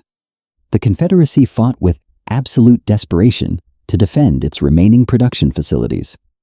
The massive salt works at Saltville, Virginia were deemed so overwhelmingly critical to the survival of the Southern Army that Confederate President Jefferson Davis took an unprecedented step. He offered to completely waive military combat service for any man willing to stay behind and tend the boiling salt kettles. General Robert E. Lee placed a heavily fortified defensive force in front of the town, knowing its loss would spell starvation. Union General Ulysses S. Grant ordered his commanders to take the town at all costs, writing, "If your troops can get as far as Saltville and destroy the works there, it will be an immense loss to the enemy. In late 1864, Union forces launched a massive, bloody assault on Saltville, and engaging in a fierce, 36-hour battle to capture the heavily defended facility. When the Union finally seized the town and smashed the boiling kettles to pieces, the blow to the south was catastrophic. Union General Burbridge famously boasted that the destruction of the salt works would be felt more severely by the Confederate enemy than even the loss of their capital city, Richmond. He was right. Without salt, the Confederacy could not feed its troops, preserve its livestock, or medically treat its wounded. The American Civil War decisively and tragically proved that even in the dawn of the modern industrialized era, a nation starved of salt was a nation that could not survive. Yet, the extreme scarcity, soaring prices, and bloodshed of this era would soon trigger a massive shift. The desperate battles for Saltville proved that salt was still a weapon of life and death in the mid-19th century. Yet, even as soldiers fought over salt pans, a quiet revolution in the factories of England was about to ensure that no nation would ever go hungry for salt again. Simultaneously, the mechanization of salt production during the 18th and 19th centuries had already begun to transform salt from an artisanal craft into a modern industrial manufacturing process. This shift dramatically increased production volumes, inadvertently beginning the long process that would eventually undermine salt's strategic value globally. British innovations in steam-powered salt production, in particular, created the first truly industrial-scale salt operations, establishing patterns of technological development and mass production that would characterize nearly all subsequent industrial commodity production. The British industrialization of salt production began around 1750 in Cheshire, a region rich in natural brine springs that provided abundant raw materials. However, traditional solar evaporation methods were severely limited by England's notoriously unreliable climate, which made consistent, large-scale production nearly impossible. British engineers, with their pragmatic ingenuity, recognized that steam power could provide consistent, controllable heat sources for salt evaporation entirely independent of capricious weather conditions. This breakthrough enabled year-round production at volumes far exceeding anything previous methods could achieve. The first steam-powered salt works were established near Northwich in 1758. These pioneering facilities utilized coal-fired steam engines to heat vast iron pans filled with brine, creating carefully controlled evaporation conditions that could produce salt continuously, regardless of external weather. While the initial production capacity was modest, on perhaps 50 tons weekly, it represented a substantial, almost revolutionary increase over traditional, seasonal solar evaporation methods. Production volumes increased rapidly as steam technology was refined, expanded, and applied more broadly. By 1780, Cheshire's steam salt works were collectively producing over 10,000 tons annually, a testament to the new technology's potential. By 1820, annual production from just a single regional complex had exploded to over 50,000 tons. These volumes were absolutely unprecedented in the entire history of salt production and opened up entirely new possibilities for salt commerce and an expanding array of industrial applications. But this flood of cheap industrial salt carried a hidden poison for the ancient powers. For 5 millennia, salt's value was rooted in its scarcity. Now, and that foundation was beginning to dissolve in a sea of mass production. The economic implications of this industrial transformation were profound and, quite paradoxically, contradictory. On one hand, industrial production dramatically reduced salt production costs, making salt far more affordable and accessible for applications that had previously been economically impractical. These lower costs were a key enabler for the burgeoning chemical industries of the era, which rapidly adopted salt as a crucial raw material for producing essential alkalis, acids, and a host of other industrial chemicals vital for manufacturing. Reduced prices also made salt preservation accessible to broader populations, improving food security in many regions. Simultaneously, however, this very abundance and this ability to produce salt in seemingly unlimited quantities at relatively low costs began the slow, inexorable process of undermining the scarcity that had made salt politically and economically strategic for millennia. When salt was no longer a rare, precious commodity, the monopolization strategies that had enabled vast salt empires to flourish for centuries became increasingly difficult and ultimately impossible to maintain. The very foundation of their power was eroding.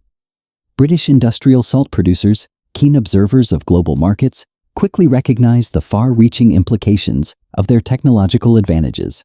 They began to aggressively export not only their cheaper, industrially produced salt, but also the very salt production equipment and expertise to markets throughout the British Empire and beyond.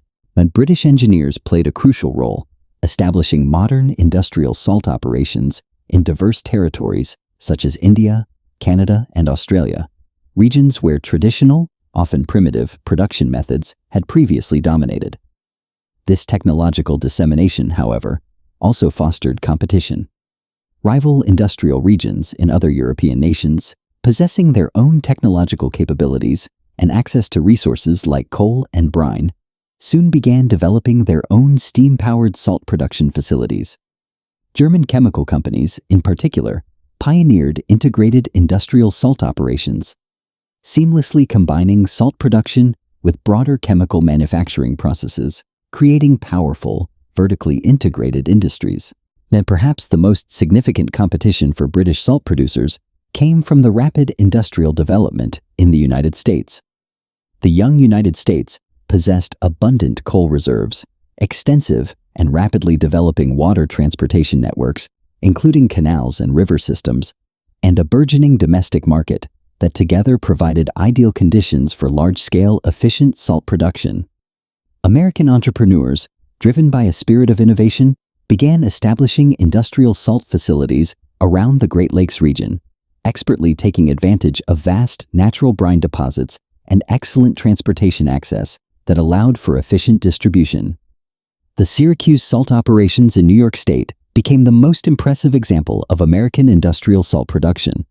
By 1860, the Syracuse facilities were producing over 7 million bushels of salt annually, a massive output that ranked them among the largest salt production operations in the entire world. This intense technological competition throughout the 19th century drove continuous innovation in industrial salt production. Producers constantly sought to gain an edge, developing more efficient heating systems that drastically reduced coal consumption. They pioneered mechanical handling systems, such as conveyor belts and automated packaging, that significantly reduced labor costs and increased throughput. They also implemented rigorous quality control processes, ensuring consistent product standards across vast, large-scale operations. The integration of salt production with chemical manufacturing became increasingly crucial as industrial applications for salt expanded far beyond basic food preservation. Salt became an indispensable raw material for producing soap, glass, textiles, and numerous other manufactured products that defined the industrial age. By 1850, industrial salt production had fundamentally and irrevocably altered the global salt trade. Traditional salt empires and trading networks, which had dominated international commerce for centuries, suddenly found themselves struggling to compete with agile industrial producers who could offer superior products, purer, more consistent, at significantly lower prices. The economic foundations of salt-based political power were undeniably beginning to erode as salt transitioned from a scarce and a strategic resource into an abundant, ubiquitous industrial commodity. While this transformation was still incomplete in 1850, and traditional salt trading retained significant market share in regions where industrial production had not yet been established, the technological and economic trends were crystal clear. Industrial production would eventually make salt so abundant and affordable that it could no longer serve as a foundation for monopolistic control or strategic political power. The Industrial Revolution had initiated a process that would eventually eliminate salt's 5,000-year dominance as humanity's single most strategically important commodity. Industrialization had already stripped salt of its rarity, making it abundant for the first time in history. But the final fatal blow wouldn't come from a factory, and it would come from a hum, a quiet mechanical whisper that would soon echo in every kitchen across the globe. The final, decisive blow to salt's strategic value came with the development of practical refrigeration technology between 1870 and 1930. This period initiated the most rapid and complete collapse of a strategic commodity's value in economic history. Mechanical refrigeration eliminated salt's centuries-old monopoly over food preservation, utterly destroying the very foundation of economic power that had sustained salt empires for 5 millennia. It was a transformation so swift and profound that contemporary observers often struggled to comprehend its full implications. Mechanical refrigeration itself emerged from crucial 19th century advances in thermodynamics and industrial engineering, disciplines that collectively enabled the artificial production of sustained low temperatures. While the underlying scientific principles were understood by 1850, translating them into reliable, efficient, and economically viable systems for preserving food through controlled cooling, rather than chemical preservation, required several decades of intensive technological development. The first commercial refrigeration systems were developed in the 1870s, initially for large-scale industrial applications. These included revolutionary changes in meatpacking, brewing, and the production of artificial ice. These early systems were enormous, incredibly expensive, and technically complex, demanding highly skilled operators and substantial infrastructure investments. Initial refrigeration facilities often cost tens of thousands of dollars, a fortune at the time, and consumed significant amounts of energy, and making them practical only for major commercial operations. Despite these limitations, commercial refrigeration proved enormously valuable for businesses that could afford the substantial initial investments and operational costs. Meat packing companies, for example, could now process larger volumes of meat and maintain product quality during extended storage periods, facilitating distribution across wider geographic areas. Breweries could ensure consistent product quality regardless of external temperatures. The transformation accelerated dramatically with the advent of electric refrigeration. During the 1910s, compact and reliable electric motors proved far more efficient than their steam-powered counterparts, enabling the development of smaller, more practical refrigeration systems suitable for retail stores, restaurants, and various institutional applications. Furthermore, mass production techniques, honed and perfected during World War I, allowed manufacturers to reduce refrigeration equipment costs substantially.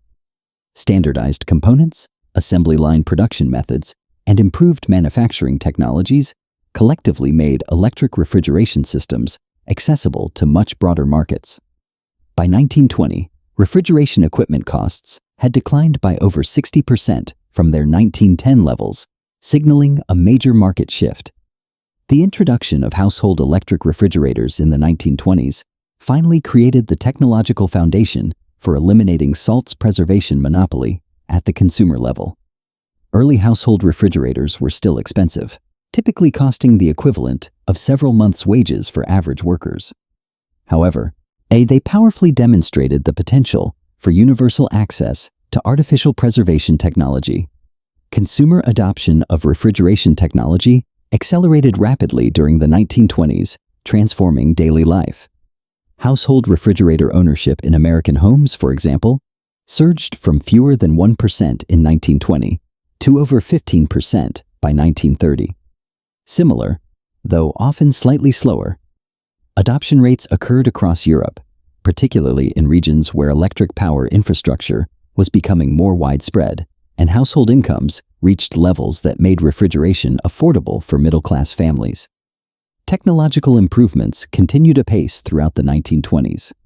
Refrigerant technology advanced significantly with the development of Freon, a safer and more efficient alternative to earlier, often toxic, refrigerants. And compressor designs were continuously improved, enhancing reliability and reducing energy consumption. Insulation materials became more effective at maintaining consistent internal temperatures with lower energy requirements, further improving efficiency and reducing operating costs. The economic implications for salt markets were devastating and rapidly accelerated throughout the decade. Household food preservation no longer required substantial salt purchases, freeing consumers from this historical reliance. Commercial food producers could now maintain product quality and extend shelf life through refrigerated storage and transportation, rather than resorting to extensive salt preservation. Salt consumption patterns shifted dramatically and rapidly in markets where refrigeration technology became widely available, and traditional salt preservation methods were almost entirely abandoned for most food products, surviving only in specialized applications where salt provided desired flavor benefits rather than preservation necessity. For example, certain cheeses, cured meats for specific culinary traditions. Salt purchases by average households declined by a staggering 70 to 80% in regions with widespread refrigeration adoption, signaling a catastrophic loss of market share for salt producers. The response from salt producers, rooted in centuries of tradition, was utterly inadequate to address the scale and unprecedented speed of this market transformation. Some salt companies desperately attempted to pivot, developing new markets for salt in industrial applications. However, these emerging industrial markets, while growing, were still far smaller than the colossal traditional food preservation sector that had been their lifeblood. Salt trading networks, which had dominated international commerce for centuries, suddenly found their core markets disappearing within a single, tumultuous decade. The speed of this transformation was unprecedented in the history of commodity markets. Salt had maintained its strategic importance for over 5,000 years, enduring countless technological, political, and economic changes, adapting and finding new uses. Yet, refrigeration destroyed salt's preservation monopoly completely within just 20 years from the introduction of practical household refrigeration systems. Regional variations in refrigeration adoption created only temporary opportunities for traditional salt operations, offering a brief reprieve. But these opportunities were quickly eliminated as electric power infrastructure and affordable refrigeration technology inexorably spread to previously unserved markets. By 1940, refrigeration was readily available in virtually all developed regions of the world. The collapse of salt's strategic importance eliminated one of humanity's oldest and most persistent sources of economic and political power. Salt empires, which had dominated civilizations for millennia, became historical curiosities within a single generation. Their power dissipated into thin air. The rapidity and completeness of this transformation provided unprecedented lessons about the potential for technological disruption to fundamentally dismantle and eliminate established economic systems, no matter how ancient or entrenched they seemed. But this wasn't just a technological shift, it was a geopolitical earthquake. From the shores of India to the plains of America, the giants of the salt trade watched helplessly as their balance sheets bled out in the cold. The period between 1930 and 1950 witnessed the complete and final collapse of salt empires that had dominated global commerce for 5 millennia. As refrigeration technology achieved universal adoption and a host of alternative preservation methods eliminated salt's ancient monopoly over food storage, this transformation occurred with breathtaking speed, utterly destroying economic and political structures that had seemed permanent and unassailable just decades earlier. The sheer scale of the British salt infrastructure in India at its peak was truly staggering, and over 4,000 square miles of salt production facilities, a vast industrial landscape, stretched along the Indian coastline. These operations directly employed an estimated 2.3 million workers, with an additional 800,000 involved in related industries. People dependent on salt-related activities for their livelihoods, creating an immense human ecosystem around this single commodity. The administrative apparatus required to manage this empire within an empire was equally immense, including over 15,000 officials who meticulously managed taxation, enforced production quotas, and controlled vast distribution networks. And the economic collapse of this system was accelerated not only by technological change, but also by political developments that severely reduced Britain's ability to maintain monopolistic control. Gandhi's Salt March in 1930 directly challenged British salt taxation through a powerful act of civil disobedience that inspired widespread, sustained resistance across India. The immense symbolic power of salt taxation, representing the very essence of colonial exploitation, rendered salt operations politically unsustainable even before economic forces had entirely eliminated their profitability.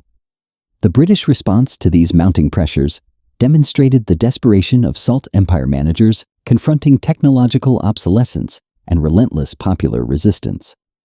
Colonial authorities, in a desperate bid to maintain salt revenues, and attempted to expand taxation to industrial applications and impose even higher rates on remaining traditional uses. Salt tax rates, for instance, were dramatically increased by 40% in 1932, a move made despite rapidly declining demand.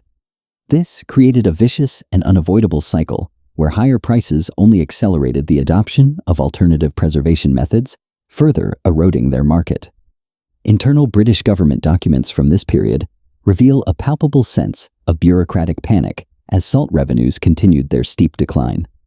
Colonial Secretary Leopold Amory, in his poignant 1934 note, lamented that salt revenues, which had sustained Indian administration for generations, faced the very real threat of disappearing entirely within a mere decade. Treasury officials, by 1936, he grimly calculated that maintaining the vast salt monopoly infrastructure alone cost over £8 million annually, while revenues had tragically fallen to a mere £6 million, representing a net loss. The devastating impact of technological transformation was starkly visible in statistical data. Refrigeration equipment imports to India surged by an astonishing 2,300% between 1930 and 1940. Household refrigerator ownership in Indian cities, virtually non-existent in 1930, soared to over 12% by 1940, a testament to the speed of adoption where infrastructure allowed. The French colonial salt empire in West African territories experienced a strikingly similar and equally swift collapse. There, the spread of refrigeration technology, coupled with improved food distribution networks, rapidly eliminated traditional preservation requirements.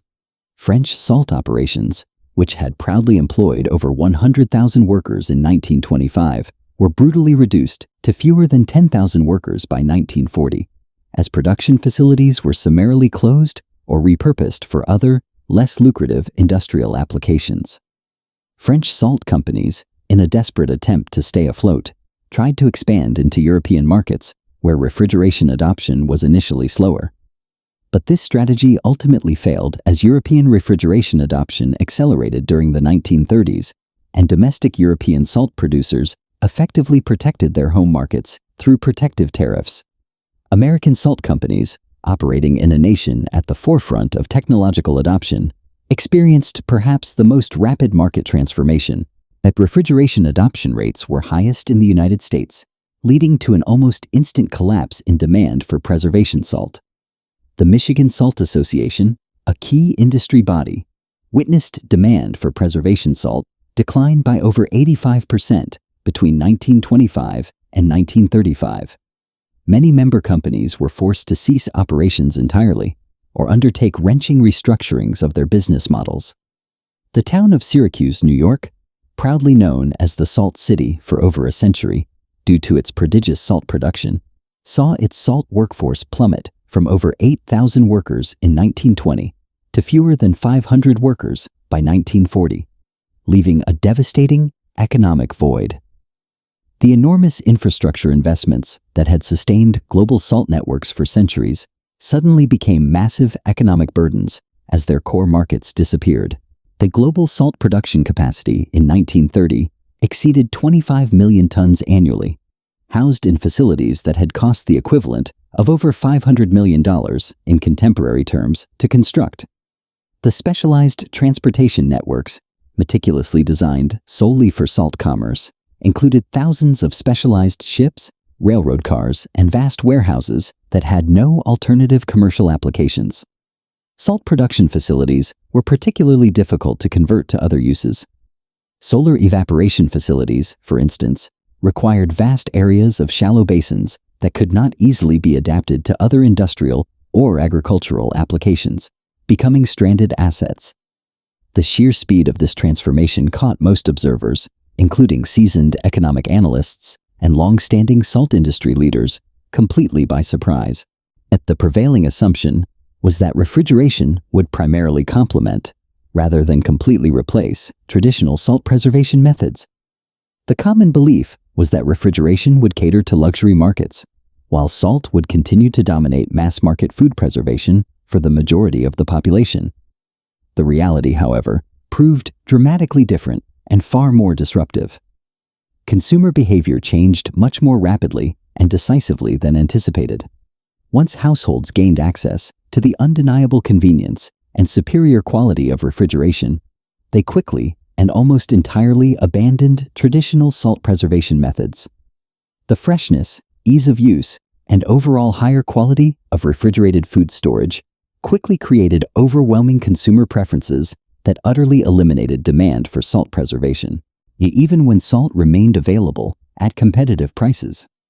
By 1950, the grand salt empires that had shaped human civilization, fueled commerce, and built political power for 5,000 years had been reduced to minor industrial operations, serving specialized niche markets for chemicals or specific culinary uses. The immense economic and political power that had been based on the control of salt had, quite literally, evaporated as completely as if it had never existed. The transformation from a scarce, strategic resource to an abundant, ordinary industrial commodity was so thorough and complete that younger generations could barely comprehend how salt had once been considered more valuable than gold. The transition of salt from humanity's most strategically important resource into an ordinary and accessible industrial commodity was unequivocally complete by 1950, creating a new economic reality where salt's abundance and accessibility eliminated forever the possibility of salt-based political dominance or monopolistic control. By the middle of the 20th century, the era of the salt kings was over. But salt did not disappear. It simply transformed, entering a new age where its power would be measured not in golden empires, but in industrial tons and everyday convenience. The era of using salt as a strategic tool for empire building had definitively concluded. The contemporary salt industry now operates under entirely different economic principles than the elaborate strategic commodity systems that had governed civilizations for 5 millennia. What was once the bedrock of power, control, and wealth has transformed into a high-volume, low-margin industrial staple. Today, global salt production easily surpasses 300 million tons annually, a staggering figure that represents more than a 100-fold increase from the peak production levels seen during the zenith of the great salt empires. This immense capacity far exceeds any conceivable demand for traditional preservation applications, underscoring the dramatic shift in salt's role. Even if modern refrigeration technology were to vanish overnight, and the world possesses enough salt to preserve foodstuffs for populations many times over, a testament to its current abundance. Industrial salt operations have evolved into classic commodity businesses, fiercely focused on relentless cost efficiency and massive volume production. The game has changed from strategic control and price manipulation to competing primarily on sheer cost effectiveness, logistical reliability, and consistent quality. This new reality is starkly reflected in profit margins. Where salt empires once commanded exorbitant returns, sometimes reaching hundreds or even thousands of %, contemporary commodity salt production rarely sees margins exceeding 5 to 8%. This dramatic compression of profitability highlights salt's transition from a kingmaker resource to a basic industrial input. Furthermore, the geographic distribution of salt production has undergone a radical democratization, largely thanks to a suite of advanced technologies. These innovations now enable efficient salt extraction and processing in virtually any region possessing basic infrastructure and energy sources. Whether through ancient solar evaporation techniques refined for modern scale, sophisticated rock salt mining, advanced solution mining processes, or efficient seawater desalination and processing, the geological and climatological barriers that once concentrated salt production in a few powerful hands have been effectively dismantled. The primary markets for salt have shifted just as dramatically. Once indispensable for food preservation, salt's primary utility has migrated towards industrial applications that would have been utterly unfathomable to historical salt traders. Chemical manufacturing now consumes over 60% of global salt production, driving the creation of vital compounds like chlorine, caustic soda, and countless other industrial chemicals that underpin modern economies. Road de-icing operations claim approximately 20% of production in temperate climate regions, keeping transportation flowing during winter months. In stark contrast, food-related applications now account for less than 5% of total salt consumption, a mere fraction of its former dominance. These industrial uses are driven by completely different economic imperatives than the historic food preservation markets, valuing bulk supply and purity over scarcity. At this industrial hunger has stripped salt of its ancient mystique, reducing a once sacred treasure to a mundane line item in the modern world's ledger. Consumer salt purchases, too, have stabilized at levels that would have seemed impossibly low to any observer from past centuries. In developed countries, average household salt consumption hovers around 2 to 3 pounds annually per person, with the overwhelming majority dedicated to cooking and table seasoning rather than large-scale food preservation. A typical family's yearly expenditure on salt often amounts to less than $10, making it an economically insignificant item in most household budgets. The pricing structure for salt unequivocally reflects its new commodity status rather than any perceived strategic value. And retail salt prices in developed markets generally range from a modest 50 cents to $2 per pound, with variations mostly due to packaging, brand, and specific quality specifications.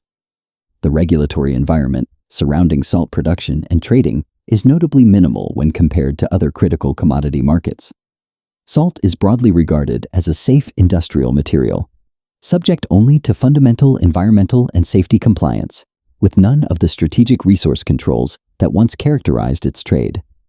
Government involvement in salt markets today typically focuses on quality standards, environmental protection, and worker safety, having largely abandoned any economic regulation or strategic oversight. And perhaps one of the most poignant consequences of this transformation is the near-total loss of institutional knowledge pertaining to salt empire operations. As the industry rapidly transitioned to commodity production, the intricate systems of strategic salt trading, monopolistic control, and political leverage that once defined it have largely vanished from collective memory. Few, if any, contemporary salt companies retain historical records or an institutional understanding of these ancient, powerful methods. The fall of salt from a kingmaker to a mundane commodity is more than just an economic curiosity. It is a blueprint, a warning, and a guide for how power functions in a world driven by constant innovation. The profound lessons emanating from salt's epic transformation have significantly influenced modern thinking about strategic resource management and the pervasive power of technological disruption. More broadly, the startling speed and completeness of the salt empire's collapse served as a stark demonstration that even the most deeply entrenched and seemingly permanent economic structures can swiftly become obsolete. This occurs when technological alternatives fundamentally eliminate the very scarcity that enabled strategic control in the first place. Modern strategic resource management now explicitly recognizes that technological advancements possess the power to dismantle resource scarcity far more rapidly and thoroughly than historical experience might suggest. The salt example, therefore, offers crucial insights into the potential for technological disruption to fundamentally undermine resource-based power structures, no matter how unassailable they might appear. When viewed across the vast sweep of human history, salt's dramatic ascent and precipitous fall as a strategic resource illuminates fundamental truths about the intricate relationship between technology, economics, and power, truths that extend far beyond any single commodity or specific historical period. For 5 millennia, the dominance of salt empires appeared so immutable and unshakable that historical observers could barely conceive of alternatives to salt-based preservation systems. The astonishing speed and thoroughness of salt's strategic collapse challenges conventional assumptions about the inherent stability of resource-based power structures. And the salt example unequivocally demonstrates that advanced technological alternatives can eradicate resource scarcity so rapidly and comprehensively that established power structures can become obsolete within mere decades. The political lessons gleaned from salt's history are equally significant.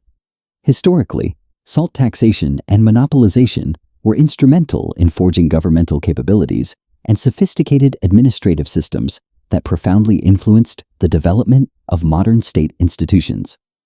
Conversely, widespread resistance to oppressive salt taxation often fueled political movements and revolutionary activities, contributing directly to the shaping of democratic governance and civic freedoms. But these are not just echoes of a distant past. Today, we find ourselves standing on the edge of a new frontier, where the battle for control has shifted from salt to the minerals that power our digital age.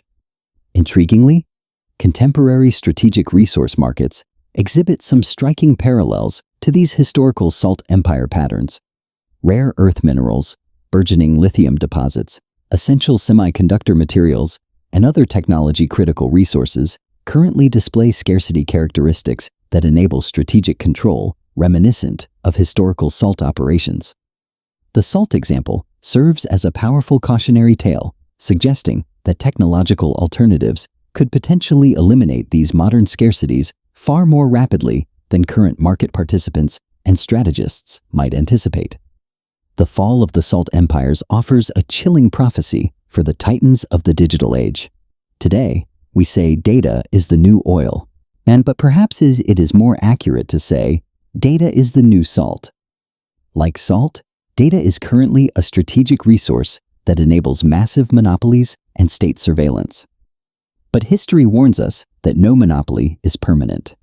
Just as a simple hum of a refrigerator destroyed a 5,000-year-old empire, a single breakthrough in decentralized technology, or AI, could one day make our current data empires as obsolete as a medieval salt warehouse. Moreover, salt's transformation vividly demonstrates technology's potential to democratize access to essential capabilities that were once highly monopolizable. Refrigeration, for instance, didn't just replace salt. It utterly dismantled salt preservation monopolies by making a superior, more efficient preservation technology widely accessible to virtually all populations. Similar technological developments in other sectors could, in time, democratize access to other currently scarce strategic resources, fundamentally altering global power dynamics. However, the sheer speed of this transformation also unleashed significant social and economic disruptions that governments and institutions struggled, often unsuccessfully, to address effectively. The rapid collapse of the salt industry outpaced the ability of educational systems to retrain displaced workers, moved faster than financial institutions could adjust their lending practices, and occurred with greater velocity than governments could adapt their economic policies. It stands as a stark reminder of the social costs of rapid technological upheaval. Ultimately, the epic story of salt reveals a profound truth. Human ingenuity consistently finds ways to develop alternatives to scarcity-based power structures, even when those structures appear to be permanent, immutable features of civilization. The 5,000-year dominance of salt empires represented humanity's longest-running strategic resource system. Yet, it proved profoundly vulnerable to technological innovation that fundamentally eradicated its scarcity advantage. This enduring pattern offers robust grounds for optimism about humanity's innate ability to overcome resource constraints and power imbalances that currently seem intractable. The same innovative capabilities that birthed refrigeration technology continue to relentlessly pursue and develop new solutions to today's complex resource scarcity problems. We have just journeyed through 5,000 years of one of the most silent and enduring powers in human history. From the salt barges drifting down the Nile under the pharaohs, to the financial great walls built by the emperors of China. From the Roman legions marching on their salt wages, to the Venetian fleets dominating the Mediterranean through ruthless market manipulation. We've seen salt spark bloody revolutions in France and become the fuel for India's hunger for independence under the footsteps of Mahatma Gandhi. Yet, after 5 millennia of reigning as a king, this empire fell, not by the sword, but by the quiet hum of a refrigerator. Today, when you reach for a salt shaker, remember that you are holding what was once white gold, the backbone of civilizations and the cause of countless wars. Salt itself has not changed, and only its place in our world has been transformed forever. There is a biological irony in our relationship with salt. For millions of years, our ancestors struggled to find enough sodium to survive, leading our brains to evolve a powerful salt-craving reward system. But the salt empires of the past exploited this craving to create the world's first addiction-based economy. Before refrigeration, a typical European might consume 10 times the salt we do today just to prevent their food from rotting. We are the descendants of those who survived this high-sodium era, carrying a prehistoric craving into a modern world where salt is now dangerously overabundant. If you've journeyed through this entire fascinating story, please drop a thumbs-up emoji like or a comment below. And I'm genuinely curious. Did you know that a simple crystal could shape the map of the world so profoundly? And if you're intrigued by how technology consistently demolishes established power structures, be sure to check out my other video on how the automobile industry irrevocably killed the mighty railroad empires. It's a strikingly similar pattern of disruption, happening even faster in our modern age. Thanks for watching. I'll see you in the next journey to decode the secrets of power.